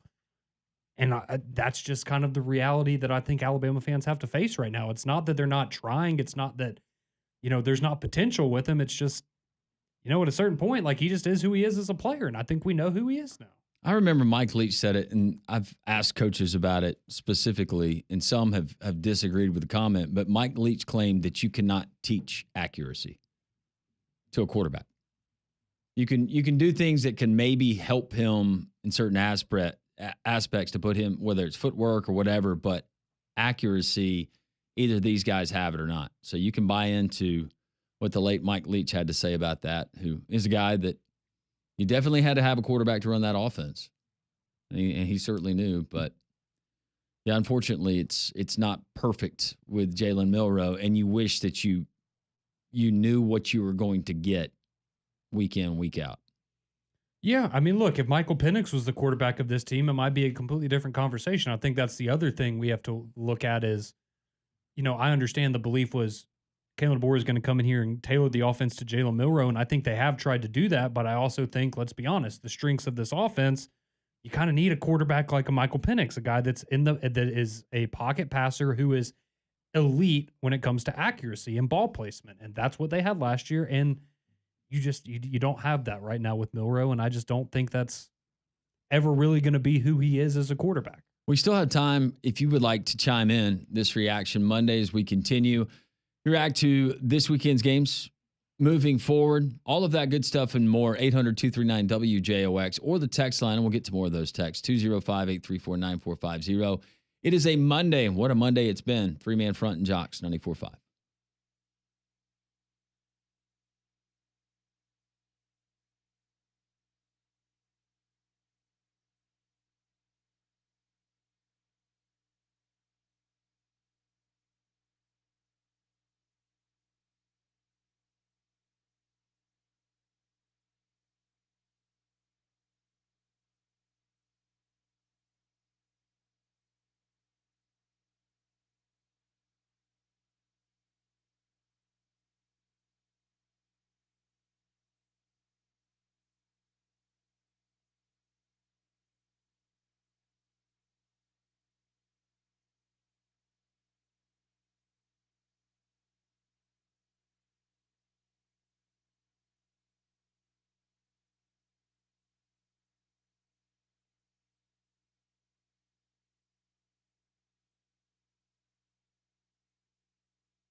145 Reaction Monday, 3-man front. More of your texts, more of your phone calls. It's been a busy show. Hugh Freeze, his weekly presser.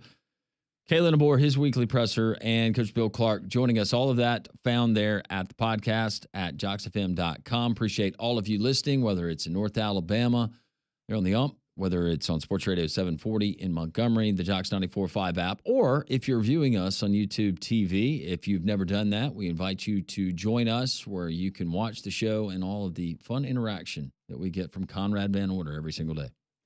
Well, if you're thinking of what you're going to do for dinner tonight, think no more. Just head on over to Twin Peaks and Hoover and check out some of their fresh menu additions for the month of October, including their new wing sauces, the chicken tikka and spicy chili crisp sauces that'll spice up any wing order. They also have their new famous flatbreads, the backyard barbecue brisket and chicken tikka flatbreads. And if you can't decide between their quesadillas and tacos, just grab a quesabirria taco instead, featuring their in-house smoked brisket and birria broth for dipping. Those are just some of the wonderful menu options you can enjoy when you head out and visit our friends at Twin Peaks in Hoover.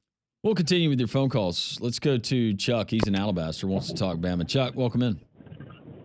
Hey, guys. Hey, I was calling up, and I'm not an Alabama fan. I'm not an Auburn fan, and I'm actually a Miami fan. But just to tell Alabama fans, the one thing I've noticed, and this isn't any one game or any one play, but they have had about 62 penalties this year, and that shakes down to right at 9 a game. When Nick was there, they averaged 4 to 5 penalties a game, and I'm just seeing if it's a lack of training or a lack of discipline or, hey, straighten up, young man. You know, and it's not any one kid or the offense or defense. It's just overall. And if you can undo the right 4 or 5 penalties and get that average down where Nick had it, he probably would have beat Vanderbilt in Tennessee. And I don't know if anyone else has noticed that, but there's 134 teams. Bama is 128, meaning 6 teams have more penalties, but 127 teams have fewer. And just wanted to chime in with that. Thank you. Thank you for the phone call. What was the year one of Saban's teams was right there towards the end? Well, last year, Alabama was 5th in penalties. The year before that, Alabama was 13th. That was in 2022. They were next to last, just like they are this year in the SEC. Ole Miss is the most penalized team in the Southeastern Conference. Alabama's number 2. And that's kind of what I brought up earlier about the communication and discipline issues. It's a problem right now, but it's been a problem for a couple years now as well. Yeah, like I said, in 2022, Alabama was 13th. Tennessee was 14th in the SEC. And the year before that, Alabama was 12th in the SEC. So this is something that started trending that way in 2021, 2022. It wasn't that bad in 2023, but then it's reared its ugly head back in 2024. I'm looking at it here. Wow. So Alabama has committed one more penalty than UAB. They're at 62. UAB is at 61. Ole Miss also at 61. How many does Alabama have right now? Alabama has 62. That's 8.9 per game. Alabama had 78 penalties all of last season. So better tighten it up. Well, based on their current track record, they'll meet that mark this week against Missouri. They're averaging giving up 78 yards per game in penalties. I'm blaming the officiating. Me too, Landrum. I like that. I think they're just getting wrong every single week. Let's go to Jason. He is in Pelham. Wants to talk Alabama. Jason, welcome in. I tell you what, there's one that nobody's talking about in that game, which is when we got the pass interference call. That ball was tipped. Should have never been a pass interference call. You know, I've not gone back and watched, but a friend of mine in Trussville, he sent me a text message and told me to go look at the, I guess, the behind the line of scrimmage, and he swears that the ball was tipped. Was that where Mbakwe got the pass interference? And that should not have been a pass interference. That's exactly true. And you couldn't see it from any other angle besides that angle from behind the line of scrimmage that was on the live broadcast, and it never got brought up again. I mean, we were jumping up and down and going bananas and punching each other in the face. we were wide open. But, I mean, at the end of the day, you know, what did we get? 17 penalties in 2022 against Tennessee? I know it was something outlandish. Hold on, I'll tell you. Win it all. I'll tell you exactly. It was bad that game, though. I do remember. I am searching. Bear with me. Here we go. Tennessee 2022, correct? 17 penalties. Yeah. For that's what I remember. 130 yards. Oh, so they improved. Right. Yeah, so we're heading in the right direction, guys. That's right. So that's 32 penalties in 2 games in Knoxville in Neyland Stadium, the last 2 I was appearances. about to say 10 years from now we'll be in a manageable spot. Yeah. Right, and that's under Saban, but I do get. I think this is what fans want.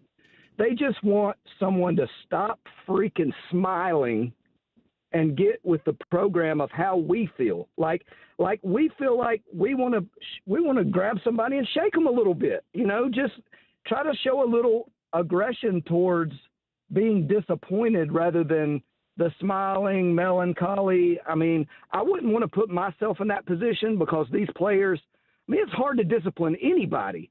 But if they see you react where they feel like they might get in a little trouble or somebody might be sitting, and if the money's that important, you can't make money sitting on the bench. So It's true. You better find a good way to balance it. That's all I got to say. Thank you, guys. Thank you. Jason, thank you. I can remember it was a guy that played in the NFL, but I cannot recall who it was.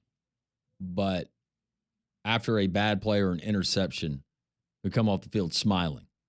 But I think for some people, I'm not saying this is in Kalen DeBoer, but that is like a defense mechanism or Oh yeah, how you react. Or, how you react to things not going well. I promise you, I got one of my 2 sons. Anytime that you spanked him or disciplined him, He laugh at you. absolutely. He would look at you and just like, is that all you got? I mean, seriously. That's his personality. Now the other one, you look at him funny and he'd start crying immediately. I'm surprised you didn't go to jail. No, that's not all I got. No, As a it's matter not. of fact. Then I'm gonna let you go pick out another switch. I'm gonna hit you like a grown man. Yeah. Get ready for that one. Quickly about the penalties. So Bama had 7 against Western Kentucky, 13 against South Florida, 4 against Wisconsin, 10 against Georgia, 6 against Vandy, 7 against Carolina, and 15 over the weekend. Not good. And you see a theme there. It was, to me, the cleanest game they played all year was Do we Wisconsin. still have the officials at practice? I don't know. Is it the same officials that you get on Saturday for the SEC? Some would argue that it looks like it. Let's go to Robbie. He's in Birmingham. Robbie, welcome in. What's up, guys? But to the previous caller's point on the whole butt chewing thing, something I've noticed with a little bit of trend, and maybe it's just me, but I don't know if coaches are just afraid to grab the face mask or anything. Obviously, that's one thing, but the first game of the year, LSU versus USC, Garrett, as the quarterback for LSU, had thrown I think maybe 2 picks, and you just see Brian Kelly just kind of smile and patting, and I thought, what in the world, Now, granted, he's a great coach. They've done well since then, and then the other night, I'm watching Kirby Smart, and then Georgia's quarterback throws 3 picks, and he's kind of smiling and patting him. I mean, credit Georgia. I mean, they came out there and beat the crap out of Texas. That's great, but quarterback did throw 3 interceptions. So I'm wondering, are these coaches, I know quarterbacks are very mental, of course. You don't want to get them rattled, but sometimes, a little butt chewing's good. I'm pretty sure I saw Saban chew out A.J. McCarron a few times on the sideline. And I'm just wondering, is that kind of a trend now with some coaches as far as trying to really get in their quarterbacks' heads, verbally rather than trying to pat them on the back? I mean, what are y'all's thoughts? Players just don't want that anymore, I don't think. A lot of them. Quarterbacks? Well, I just think in general, a lot of them, they just don't. I don't think they respond to coaching the way that perhaps we did when we were kids. Because I was talking about that this morning with Damien is, I was coached a certain way. I responded well to criticism. If you got in my face and yelled at me, I made damn sure I wasn't going to make that mistake again. I just don't know if a lot of the people that we're talking about now, these 18, 19-year-old kids, I don't think they respond to it the same way.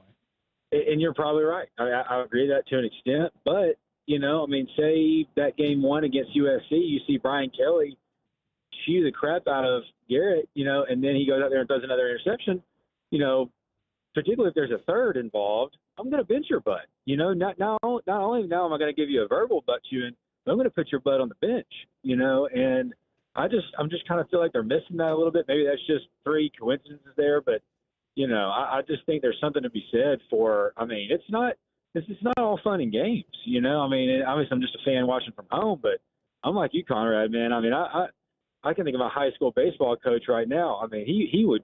I mean, it was brutal, so which is good. You need that. I mean, it did in parenting, like when you have a kid. Oh, it's okay, son. I mean, I think that's the problem, right? I mean, my dad took the belt to me, many times. So I learned quick, So, but anyway, man, those are my thoughts and observations. But roll tide and hope we bounce back. Robbie, thank you. All right. Also, a developing story. This is pretty interesting. I did not hear it, but so Alabama radio broadcaster Chris Stewart asserted during the broadcast on Saturday that some of the noise there in Neyland Stadium was not organic. Or they were pumping stuff? That it was piped in noise. He says you've got 100,000 plus, and they've also got piped in crowd noise. Former Alabama quarterback A.J. McCarron also weighed in on social media today, said 100% they do. It's to the point now where Danny White has just posted on social media saying, no, we don't, just 100K plus beautiful, booming, big orange voices. A U2 spokesperson also refuted the notion in a statement to the Knoxville News Sentinel on Monday. A little thin skin there in East Tennessee on Rocky Top about the accusation that it was piped in noise. He seems like a very thin-skinned individual. Danny White? Yeah. Yeah. Paul Feinbaum, the Paul Feinbaum Show is next. Enjoy the rest of your Monday.